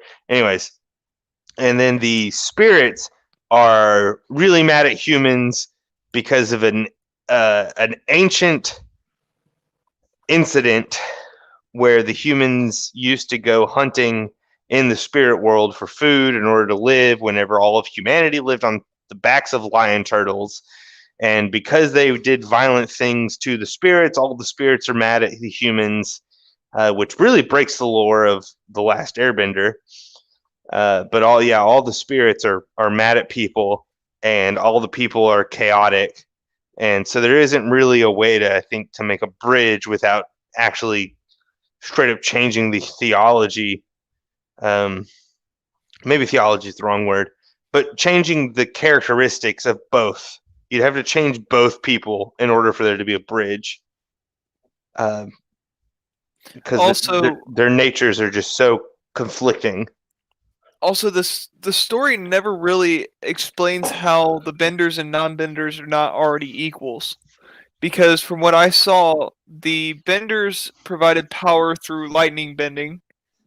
They and then the non-benders created technological advancements that helped everybody, such Yeah, as the you're cars and such. yes, you're making a great point that I didn't I didn't make a good point on, and that's exactly what I was trying to say earlier, about the fact that there is no reason to be like, oh, there needs to be equality between benders and non-benders, because the technological advancements are so great that being a non-bender doesn't really give you a disadvantage. Like, yeah, you can't go play in their sports game. Cool, whatever. All right, yeah, you can't You go get to play in the enjoy it though, yeah, and then but you can yeah, create your exactly. You own can watch sport. it, and you can listen to it on the radio, and you also have the grappling hooks. There's like grappling hooks, so you can be Spider-Man if you want. Yep. There's all the cars. There's tanks. There's literal mech suits that you can wear. Man, I'm forgetting. There's more, but yes, exactly like you were saying. There's been technology created that supplements the non-benders to be just as strong as benders. Or if not stronger. But potentially, that'd be arguable. It depends on your use of the inventions. Yeah, exactly. Okay, and then I would say inversely, it depends on how good you are as a bender. But then both of that comes down to Skill. skill and brains. How smart are you? Are you able to outthink your opponent? And then that's basically it. That's really the only difference. Is like no matter what, if you're a non-bender or a bender, are you smarter than your opponent? Then you'll probably win. Because the technology that they show in the Legend of Korra literally makes no sense. If bending is so prevalent, there's no way that the technology would exist. Yeah, because remember back in the last Airbender, right? They had a tram car. Like they had rails. They had train systems and high speed rails, and they were powered by earthbenders. And like they had a mail system that was powered by earthbenders. And then you move into the Legend of Korra, and they don't need earthbenders to do that anymore because technology. So we're getting to the realm that it's like there is no difference. not even There, just that. In Avatar: The Last Airbender, they also had the people who were living in the air temples.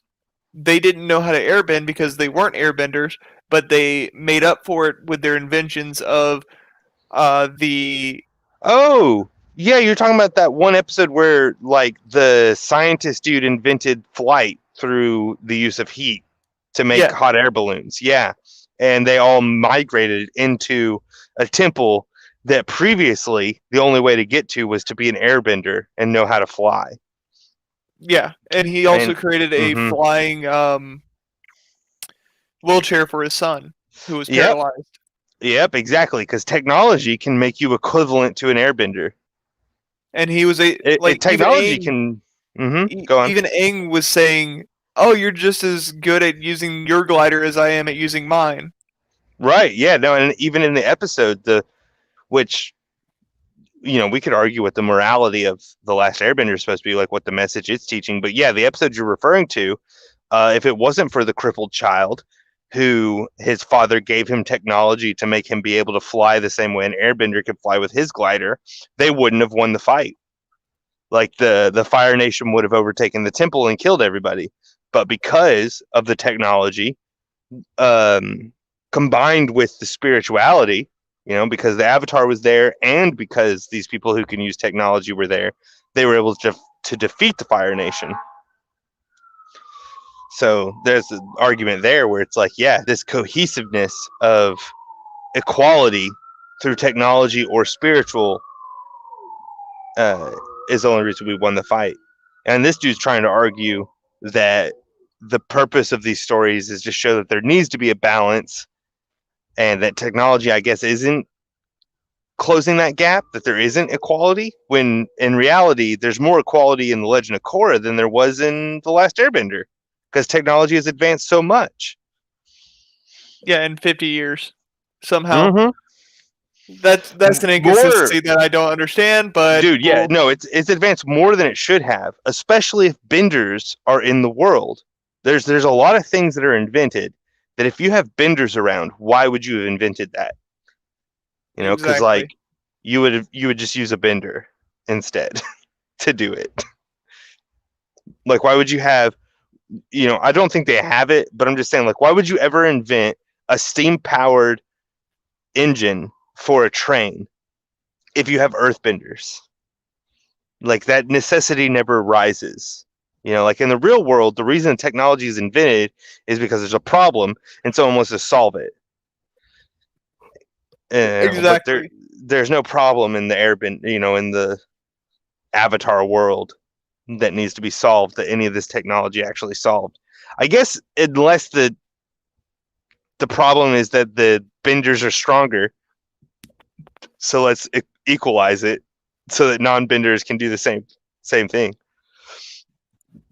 Yeah, and they pretty much equalized it at the end of Avatar: The Last Airbender with all the advances that were shown. Yeah, so there's no problem. So there's no point for this essay. Is that where we're getting at? The spirit world is reconnected to the physical world. Hereditary monarchs are going away, and there is peace and order. All four villains can claim a victory in this regard. In other words, the world of the story itself has a character arc. In season 4, Toph basically really? gives Korra a lecture on Hegelian philosophy, encouraging her to learn from her adversaries. You ever consider maybe you could learn something from them? The problem was those guys were totally out of balance, and they took their ideologies too far. By analyzing the merits and flaws of her antagonists, Korra is able to arrive at the overarching thesis of the show, that the ends do not justify the that's means. really smart. You know what that reminds me of? We could What? learn a lot from Hitler. We could also learn a lot from Mao and Stalin, and even Gates and Bezos. You know why? Because everyone could learn from a bad example. Yeah, I pointed that out last time. We could all learn from bad examples. But yeah, this is weird. I didn't watch season 4, so I can't actually critique him on this part. Well, he hasn't really touched on season 4 just yet. He just said that this whole scene is in season 4 where Toph is teaching Korra to learn from her enemies. Yeah, the previous ones being anarchy, equality, and freedom. Yeah, so learn from all of those to come to a good conclusion, I guess. Which anarchy and freedom can probably go hand in hand. Yeah, those are pretty synonymous. The more I'm learning the anarchist argument, the more I see how it lines up with libertarianism. Yeah, that's why that anarcho-capitalism is the furthest and bottom right that you can go, is because everything is voluntary and everything is within the open market. And I'm definitely starting to lean towards that, except for when it comes to some of this random crap that's coming up from corporations. And I'm like, okay, well, then I guess there needs to be some sort of regulation on corporations who are starting to assert dominance that takes freedoms away from people. So then I can't be completely anarcho-capitalist, because that would just be like, well, let the free market do what it does. And I'm like, well, no, because they're breaking the whole like no harm clause or whatever. Like they're starting to do stuff. Well, that's with anarcho-capitalism. That also would leave the door open for other companies to come in and be like, hey, your freedom of speech will not be inhibited here. You can post whatever you want, including not safe for work stuff like that. Yeah, that's a good point. And then people would migrate to that site and then do what they will with it. Yeah, no, fair enough. I don't have any argument against that. the problem would come in regulation where everybody has to put these restrictions upon themselves, especially whenever you look at it from a global perspective. Like if you have a United States based company that tries to restrict speech, then the world will have a say in what is restricted. Yeah, and I think I'd have to disagree with that because maybe I'm ignorant, but I think the whole world should act like the United States. Well, it also comes down to culture and society within those areas, and plus the governing bodies at the time. Yeah, but can't the whole world act like the United States and continue doing what it's doing, essentially? Well, it depends on, again, the government, because there are some governments that reduce free speech down to, hey, you can say this, but you can't say anything bad about the government, you can't say anything bad about this group of people, or you can't say anything bad about this company or what have you, but you can say everything else as long as it's polite. Yeah, and man, let's move on. We're getting into some stuff that I don't think this It's for video. another time. Yeah, I don't think this video deserves us getting into this kind of a talk. No one ideology has all the answers. This is what makes the show a truly contested contest of ideas. You can see this No strategy one at play ideology. in a less political way when Korra. Hold on. Huh? No one. Yeah, I can give you one. Freedom. That's all the answers right there. Well, The- some people don't want freedom. Okay, they have the freedom to choose not to want freedom. Yeah, that's true. There you go. There you go. There's one ideology that has all the answers. And I guess that'd be anarchy. So anarchy has all the answers. Do as you wish. Deals with post-traumatic stress disorder. Her anxieties are visually presented as a shadowy version of herself. Thesis, antithesis. I don't remember Only any when of this. She confronts and accepts her This is all in situation season instead of 4. avoiding it Oh, as okay. it has been, is she able to overcome this mental Man, maybe I block. need to see season Synthesis. 4. I see so many stories where the opponent is irredeemably evil, where the hero has nothing of substance to learn from them, and that makes for a stale story. By embracing a Hegelian... Well, No. It depends on the actions. It doesn't. A villain can be outright evil, but their actions about what they're doing and how they're doing it can be learned from. I would say we're living. Okay, so whenever I was younger, I got really tired of the standard storytelling formula of the good guy wins in the end and the bad guy is just bad. And I was like, okay, I'm tired of that. And then we moved into this new era where the bad guys have a lot of sympathy. Like you can relate, you can see how they logically got to the conclusion. And that's in a lot of media now, right? Is that the bad guy, you're like, oh, I understand how you got here and became a bad guy. And now there's all this moral quandary, quote unquote, of like who's really the good guy? You know, is it Batman or is it the Joker? Who's really right? Because they both have really good arguments, you know, that's just being hyperbolic in a way. But now it's gone on so long that the bad guys are so relatable that I'm like, can we go back to like the good guys are awesome and the bad guys just suck? Because we don't have enough of that now. And he's saying, oh, no, too many stories are that way. And I don't know, man. In the last like 10 years, all the movies I've seen, the bad guy's not just evil. They always try to take time to develop their character and make you understand why they believe what they believe. And they don't actually present it as evil. They just present it as contradictory to the hero, and then play the story out. And then the hero wins. And then we've also had a lot of movies recently. I guess the best examples being like Deadpool, Joker, where the villain is a hero. they're the main character, and we're rooting No, for them in a way. no. They're the protagonist. They're not the hero. Okay, so are they anti-heroes? Would that be the right way to put it? No, that a protagonist and an antagonist do not denominate them as the hero or the villain. It's who is being Yeah. adversarial at the time. Yeah, I mean, have you seen There Will Be Blood? I have not yet, but I have seen the Joker, and the Joker is Okay. not a hero. He is also not an anti-hero. Yeah, because I'd say in There Will Be Blood, they do a great job at setting up a protagonist and antagonist that by the time you get to the end of the movie, you're unclear who was right. Does that make sense? Like Yes, it's they giving you a moral quandary that you must determine on your own.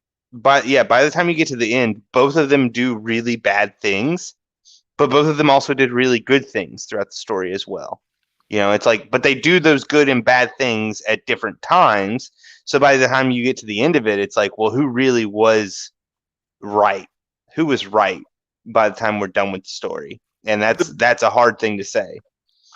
Like we were saying before we started the show, the best stories are the ones that give you everything outright. Or actually, no, we also said We were this. talking about, we at the talked beginning about of the this. show, we were talking about history books. Yeah, the best stories are the ones that give you everything outright and have you decide for yourself how you feel about it, not telling you how you feel. So if a story tells you how you should feel in that situation, Neil Gaiman is good about this. He will kill off a unicorn and basically tell you how the unicorn died, but you determine if you feel bad about it or if it was something that was justified or however you want to feel about it. That's especially seen in his book Sandman, the comic series that was done under the Vertigo line of DC, and it was just a story. He put some things in there that he liked and wanted to tell a story about, and he would kill off characters or have some situation come up, but he wouldn't tell you how to feel about it. He would have you feel it for yourself. And the best writers are the ones that can do that. Yeah, I would definitely have to agree with you on that. I definitely prefer the kind of stories where once it's over, you actually have to think about it and decide for yourself. And almost in a way of like, whose morals line up with my morals the most to determine who's actually right. Infinity War tried to do that with Thanos, but if you actually... I never watched it, but from my understanding, Infinity War did, but Endgame didn't. Like, Endgame basically stepped on Infinity War and said, hey, all that debate that you had was wrong. Well, here's the problem with Thanos' line of thinking in Infinity War. He wants to wipe out half of all life.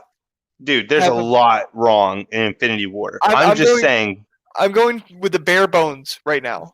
From an outside perspective, I saw a lot of people saying this is something that could be argued. That's all I'm saying. But then by the time they got to Endgame, all those same people were like, oh, never mind. Endgame ruined it. Infinity War, it's not really a debate because Thanos wanted to wipe out half of all life in the universe. Right. And in order to do that, that also includes the animals and the foliage. That's life. That's still life, no matter how you see it. So, and also bacteria is living. Did he state that? Yes, he wanted to wipe out half of all life in the galaxy or universe. But did he state? I thought he meant all like, not human specifically, but bipedal intelligent non-bipedal sentient beings. Okay, so he literally meant half. Yes. Oh, well, that's stupid. They didn't ever explain that he wanted to wipe out half of all dominant life. Okay, well, I never saw it, and then that just to me means that all those arguments that I've seen are stupid, because that immediately just makes you a super evil person that is not thinking in regards of like, what is your grand? Because you're saying, oh, half. I'm going to have half. It's like, okay, no, it's actually going to be more like, I don't know, 90% if you're wiping out literally half of every living thing. The ramifications are going to wind up being way more. You might get lucky. That's why I'm giving a 10%. Like, you're lucky this 10% happened to not die. Because if you're wiping out half of all living things, more living things are going to die from the loss of that half of living things. Another thing is the Infinity Stones can warp reality, and if they can wipe out half of all life in the universe, why can't you just create more resources? Yeah, and that's actually the one counteracting argument I have heard is if Thanos truly followed through his line of thinking for the reason of wiping out half, in reality, he should have come to the conclusion of doubling all resources. Or just making them renewable. Yeah, I mean, that would work too. But right, so like, but I'm just saying, so it's like, I'm going to cut half of all living things away because the irrenewable resources are going to be used up. And in order to create a good civilization, we need to cut it in half because that'll delay the process of you using up all these resources. If you're going down that trail of thought, the right answer would be, hey, wait, okay, instead of eliminating half, I can just double the amount that exists of irrenewable resources, and that should propel life forward. Another thing is, in the comics itself, the Infinity Gauntlet doesn't have the ramifications that it does in the movie. You can use the Infinity Gauntlet several times over without it damaging you. And the thing is, they had to implement that because they wanted to show that the ideas of Thanos are like permanent once used. And I get it, but at the same time, if you're going based off the comic book continuity, he could remove all pollution in the air. He could multiply all the resources indefinitely. He could also make it to where every planet within the universe has life and is inhabitable. So there is no reason that wiping out life should be an option. Yeah, I mean, you make a really good point. But enough about Infinity War, let's continue this video. Worldview, the Legend of Korra is able to navigate complex ideas while also making its characters more interesting. But when handling all of these lofty ideas, the writers definitely ran the risk of coming off as too preachy. You don't want to sound like J. Walter Weatherman from Arrested Development. That's why you always leave a note. Now, Korra is not without a few scenes that state the theme explicitly. The Toph scene from earlier is an example of that. But it's also brilliant at showing the superiority of one ideology over another through action, especially in the third season finale. It does this by using a technique called poetic justice. Poetic justice is basically when the good guys are rewarded and the bad guys are punished, but usually the bad guys are punished in some sort of ironic way. So in season 3, Korra is facing off against Zahir and a small band of skilled benders trying to take down all governments and institutions. His henchmen are each defeated when their own power is ironically turned against them, which is a simple form of poetic justice, but Zahir's final defeat is astounding in its multi-layered use of irony. It's not just one ironic reversal that does him in, it's 5 distinct reversals working in harmony. 1. Zahir is an airbender, but is defeated by airbending. That's ironic. 2. The same event. Yeah, I didn't understand how he was an airbender whenever all the other airbenders were wiped out. Wait, who? Zahir? The person third, the one from the third season. Are you talking about? Wait, like a villain? There's a villain in the third season that was an airbender? Yes. Oh no, that makes no sense. Yeah, no, That shouldn't happen. The only airbender left was one family of airbenders. Yeah, and there was The rest have been wiped out. Yeah. There's no other airbenders. There's literally a family of airbenders. And that's specifically the reason given that Korra has to go train with them, is because the only thing, for some really weird reason, that she needs to learn from basically being 5 years old is airbending. Hey, Proton. Wait, what did he say? I missed his He comment. said half here, but hi, guys. Oh, well, come on in. We're only going to be here for another broken. 30 minutes. His mic's broken. Remember? Maybe he fixed it in the last few days.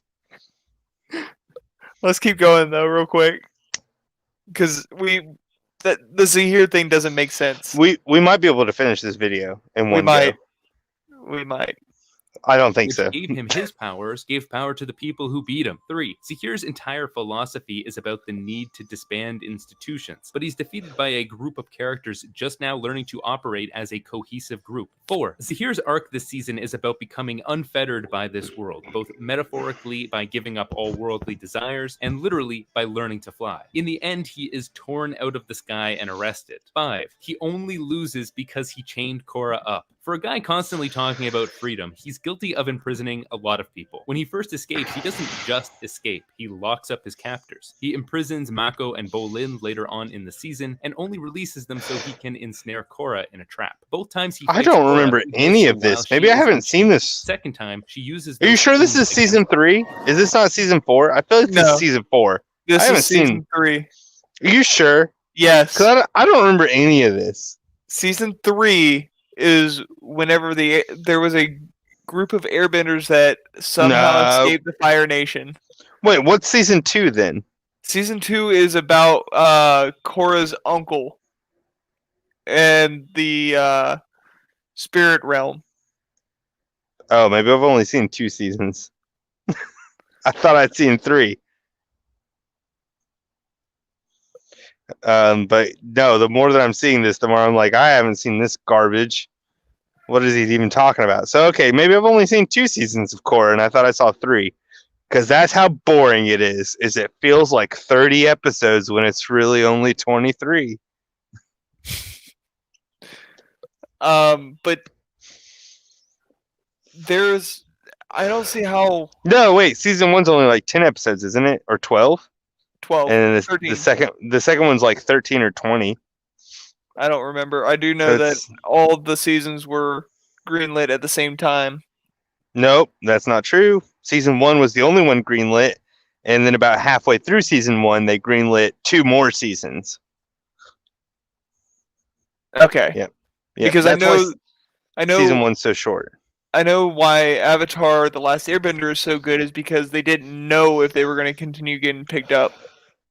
And there was supposed to be a 4th season, but they canceled it because the M. Night Shyamalan movie ruined their chances on that. Oh, absolutely. But like you just said, the reason that The Last Airbender was so good is instead of doing what Korra did, they were like, hey, we're only going to pick you up for a season. And they're like, okay, well, we're going to tell a story that's not going to finish. And people are going to love it, and they're going to demand more, which is a really clever way to do it. Where Korra was, they were like, hey, we're only going to give you 1 season. And then they finished the story. And then the powers that be were like, hey, we'll give you 2 more. And they're like, oh, okay, well, we'll do more. And that's why it's garbage. Because, like, The Last Airbender was like, we got to make a really, really good story that's going to get people hyped to demand there to be more. Where Korra's like, oh, we're going to make 1. And we'll just finish it there. So they made a 10 episode story that concluded the whole story in 10 episodes. And it was garbage.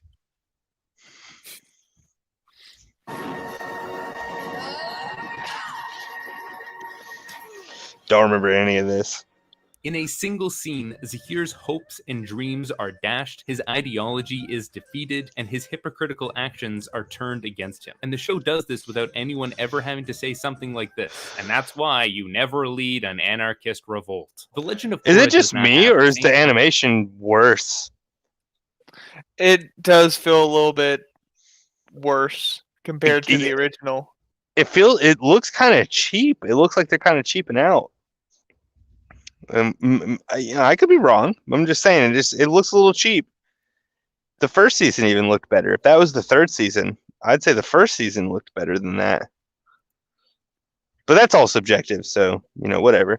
But hey, look, he used just now a clip of my favorite television series of all time, Arrested Development. You should check it out. It's really funny and good.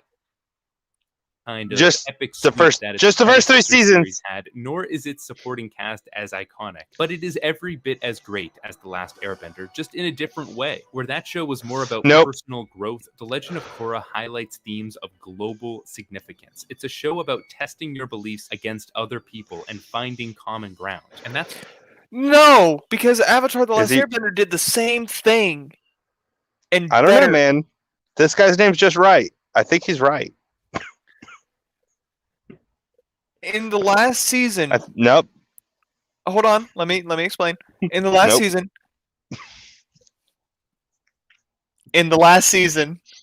no, you're wrong.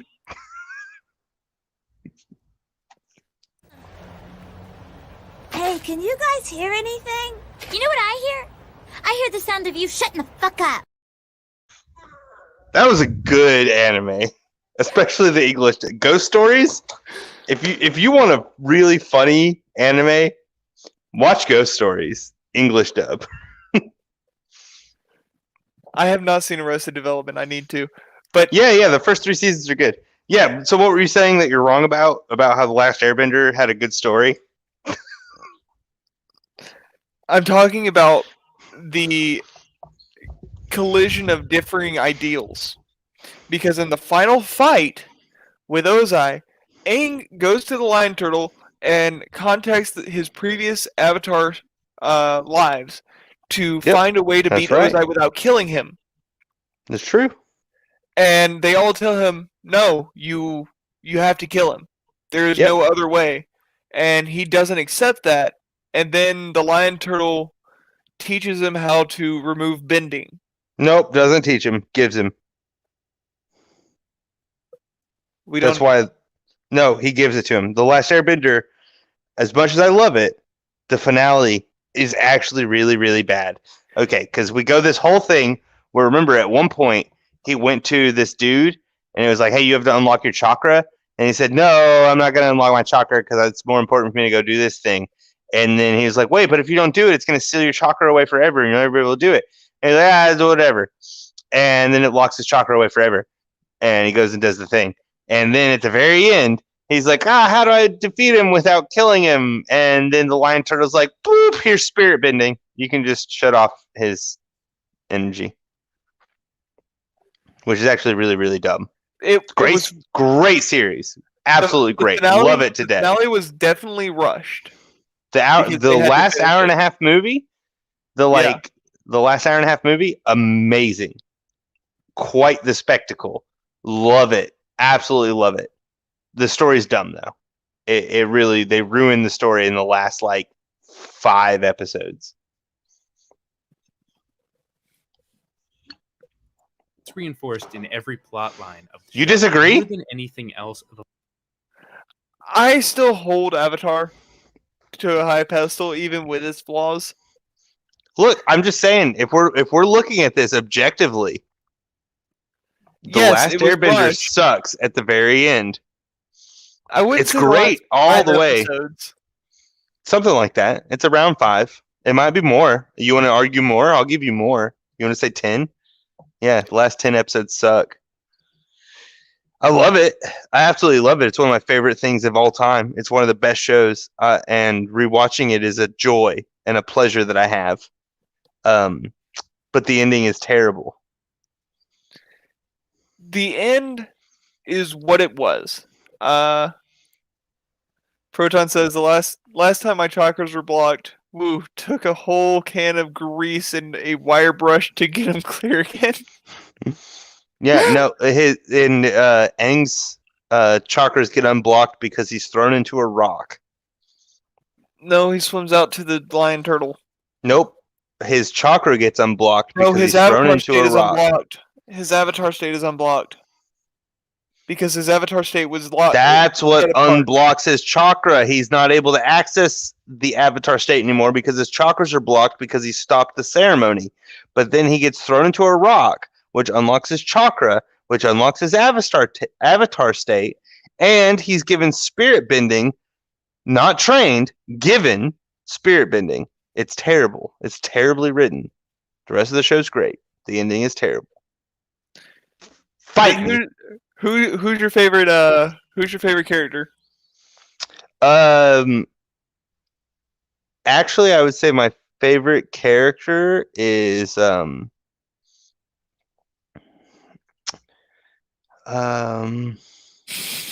between Toph. It's definitely between Toph and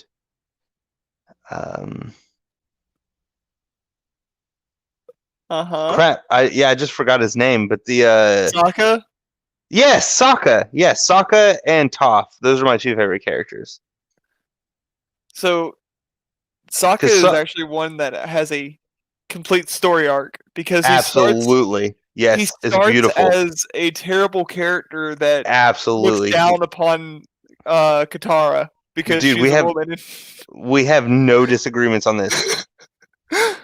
Sokka's character arc and his story are completely fulfilled from beginning to end. Katara's character arc is finished beginning to end. Toph's character arc, I think it's finished as well. And then there's a few side characters that their character arc seem to finish as well. Not the cabbage guy, obviously. He's a running gag. But Aang is the only fault. Sir not appearing in this film. That's your favorite character? Sir not appearing in this film? I don't get the joke. Monty Python. Sir not appearing. Oh, yeah. Oh, the Holy Grail. Yeah. I get the joke now. Yeah, he was great. He was great. The night that there's just he's not gonna be here, but he's at least worth telling you he exists, but not his name. And let's move on. But there is one. There is a knight. But no, I'm sorry I forgot Sokka's name. I kept thinking because of freaking Naruto. I kept thinking Sasuke, and I was like, that's not right. It's not Sasuke. No, that's definitely not right. Yeah, but Sokka. It's close. Yes. Sokka, I hate that he lost his sword off the blimp. Yeah, at the very end. Yeah. Or Zeppelin. Zeppelin's the better term for it. Yeah, Zeppelin's proper term. Yeah. War Zeppelin. Yeah. War Zeppelin. But Sokka is one of my favorite characters. My favorite, though, has to be Sparky Boom Man, specifically for the name. Yeah. Oh, yeah. No, he's great. Yeah. That dude and that character. No, we're getting side railed. Oh, yeah. The only thing I'm going to say is that character makes absolutely no sense in the grand scheme of it, but I like it for it. I like it for that fact. But there's no reason that he should he shoots lasers that explode out of his temple. He's a firebender that has some third eye that allows him to use firebending from his skull. No, that makes absolutely no sense in the grand scheme of the story, but I do love it. But if you think about it, Katara learns how to blood bend. Right, yeah. Toph learns how to metal bend. Yep. Then you have the sand benders who use something similar to air bending. Yeah. Then you have the lion turtle giving Aang spirit bending. So who's to say that Sparky Boom Man didn't learn his ability through some kind of bending or opening of his chakras? Oh, well, you just left out the fact that firebenders learn how to lightning bend. Well, yeah, that's their thing. No, that's their thing, right? No. Waterbenders can learn how to blood. Earthbenders can learn how to metal. Airbenders can learn how to sand. We don't know if firebenders can learn how to lightning. Everybody has their second tree. So does And that mean that you're Sparky saying Boom Man, has his a third ability, tree. He has a third tree. Sparky Boom Man could be using lightning bending just No. from his skull? No, that makes no sense.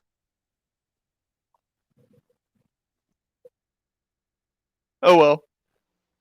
We can finish this video. We can finish this video tonight. We can do it if we Legend start of now. Korra makes us wonder, just as Hegel does, what great ideas might be lost if we Oh, don't good old open Hegel. ourselves up to change. Mm-hmm.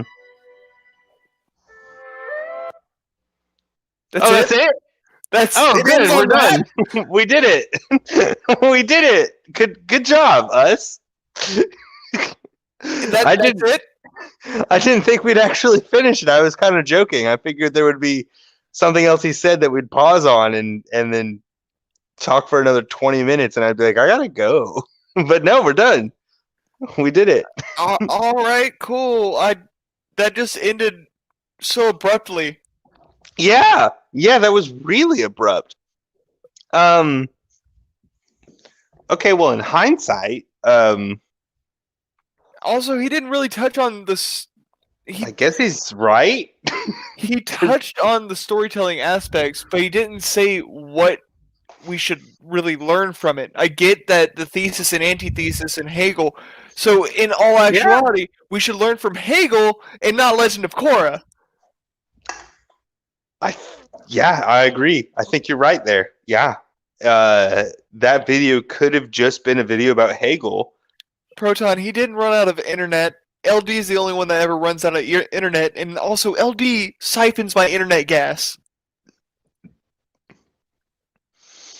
The video would have been better if it was just about Hegel. I actually think I would have liked that essay better if it was just like, hey, let me tell you about this German philosopher.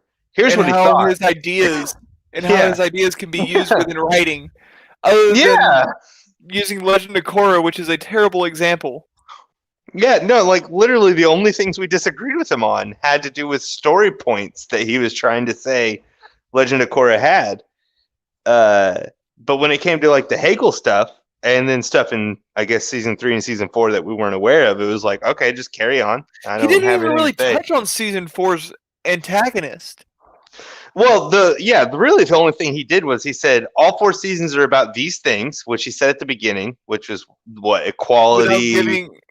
Without giving full depth of what they actually were for. No qualifiers. Just this is this. Trust me. It's like this. He said that season 1 was about equality, season 2 was about freedom, 3 was about anarchy, and 4 was about fascism.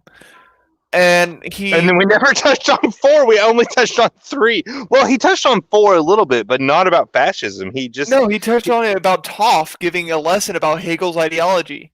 Yeah, learn from your enemies. Yeah, but he didn't. Yeah, you're right. He didn't qualify at all how each part was what he said it was. That was the lesson. He just said, "This is the lesson. Trust me." That's like me just. That's a bad video.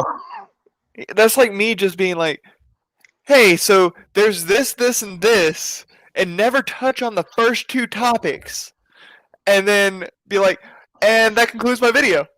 No, wait, hold on. It's even better than that. It's here's these 4 things. I'm not going to tell you about 1 and 2. And then about 4, I'm going to tell you about this like subplot for 4. Like I'm going to by the way, here's 4. And you know how I said it was about fascism? I'm just going to tell you about this character learning a lesson about learning lessons. Oh, and then here's the story of 3. And that's it. That's the whole video. Here's what 3's about. So 3 was close, right? Viewer? 3 we had more plot points pointed out to us than any other season. Right, yeah. But it's essentially like, hey, 1, 2, 3, and 4, they're like this. By the way, 3, see how I'm going in depth with 3? You trust me now, right? Okay, good. I'm ending the video. So you should just trust me on 1 and 2 and 4. I got 3 right. If season 3 is about freedom and season 3 is about anarchy and season 2 is about freedom, they kind of go hand in hand. So the villains or antagonists in those seasons would align in ideology with one another, but from what I've seen, the two actually differ quite a lot. Yeah, So, I would agree. I don't know 3 and 4 apparently. I never watched 3. Apparently I only watched 1 and 2. I thought I watched 1, 2, and 3.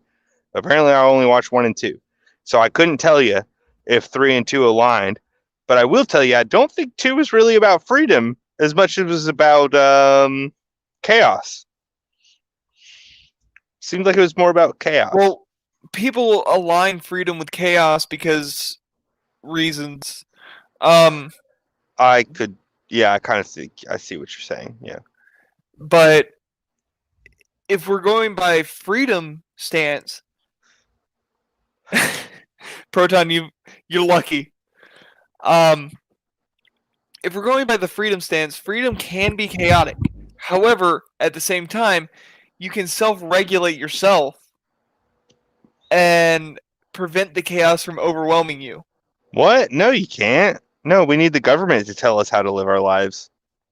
No one can decide for themselves what to do. Bro, just shut your brain off. You have experts for that.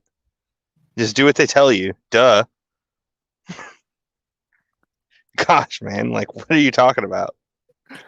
Man, Did you see that H3H3 clip where he literally said that? He's like, bro, we have the CDC. They're like experts. You don't even have to think about it. Just do what they tell you. Duh. That's basically an exact quote. Hey, that's the way to go. ER's great. ER is great. I stand behind that statement. Yeah. I don't see how he gets labeled as alt-right because whenever No. PewDiePie shouted it No. out, PewDiePie got Nope. in trouble Nope, with you're wrong. his community. He's a Nazi. I don't see how. Have you watched his videos? Have you not realized that he's a Nazi white supremacist? I He get makes that he makes racist edgy jokes jokes all the time. No, racist jokes, not edgy. Racist. He's a racist. I haven't seen it. And I support him. This coming from a man that has shut out 2 racists in his life. Yeah, I've met 2 racists. They're both really annoying. But no, I'll see ER being like other than just independent. He thinks for himself. That's it. And then he makes really good videos. Thinking for yourself sounds a lot like white supremacy. All right.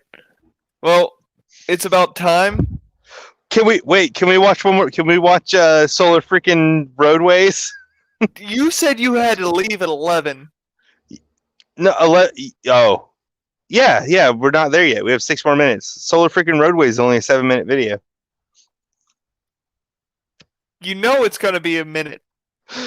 I'm just saying. I really want to show people Solar freaking Roadways and talk about how bad it is. No, okay, no, we can save it. We'll do it another time. We'll do it another time because you're right. I need to go. Oh man, but I don't know. I just really want to watch something that's wholesome and funny. Very entertained videos. Yes. I hope that's about us, right? That's about you and I. I think that's about ER. No way. No, we make very entertaining videos. I mean, we can. Yeah, otherwise we wouldn't have someone in chat telling us how entertaining our videos are. But what I'm gonna leave everybody on is this video specifically for Memorial Day. Okay, well, on that note, then I'm going to sign off as well, and say check out the Bear Thing Show. Just search it on YouTube. If you can't find it, just turn on child mode so that you're only watching children's television, and then search the Bear Thing Show, and we should be the first thing that pops up right above the Care Bears.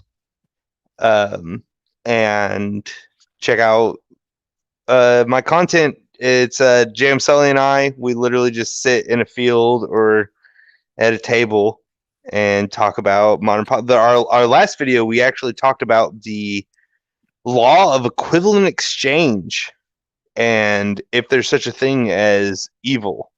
If Like, I can find a Full Metal Alchemist video for you and him to be on, oh, I that'd be will. great. Yeah, that'd be great. Yeah, but we discussed the law of equivalent exchange and whether or not it's applicable to the way society works as a whole.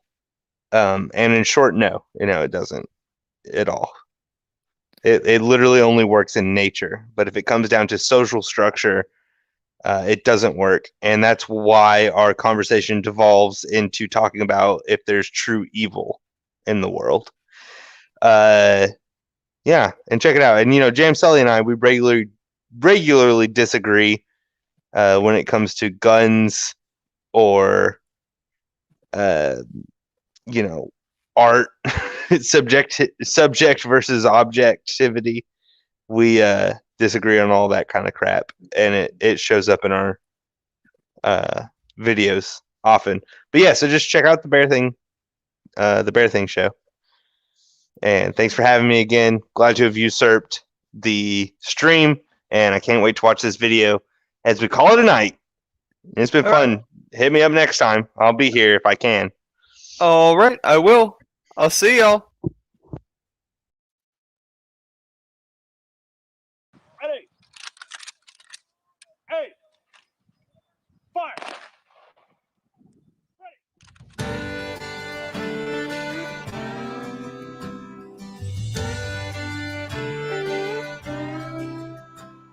Well, nicknamed him Walker, tied knots to get a bench. Said I'ma serve my country, just like my old man. July 29th came and he was gone. A shiny town car parked on that old gravel lot. 2 uniforms on the front door, they knocked. His mama started crying. She said, "You a lying, where's my son?" So I'll take off my hat, raise up my drink to the ones that gave it all for the US of A. Say a prayer for the families, Lord give them strength. There's a folded flag in a frame. And I just want to say thanks on Memorial Day.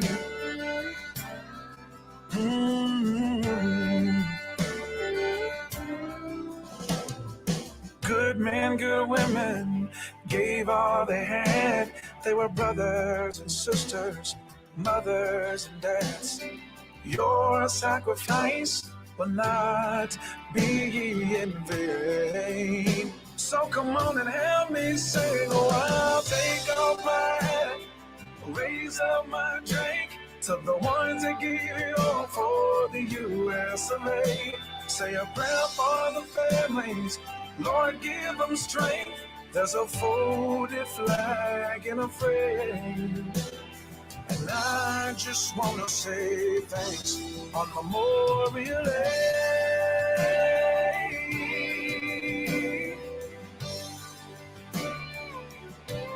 On Memorial Day.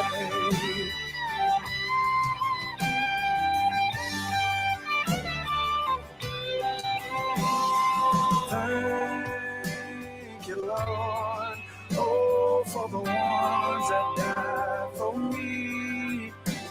They were soldiers, airmen, sailors, and Marines.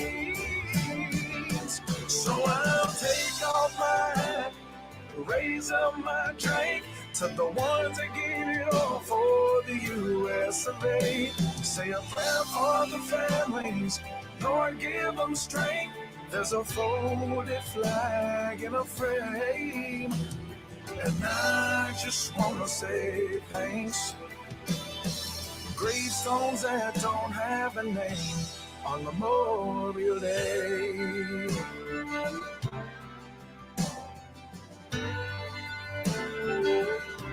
On Memorial Day.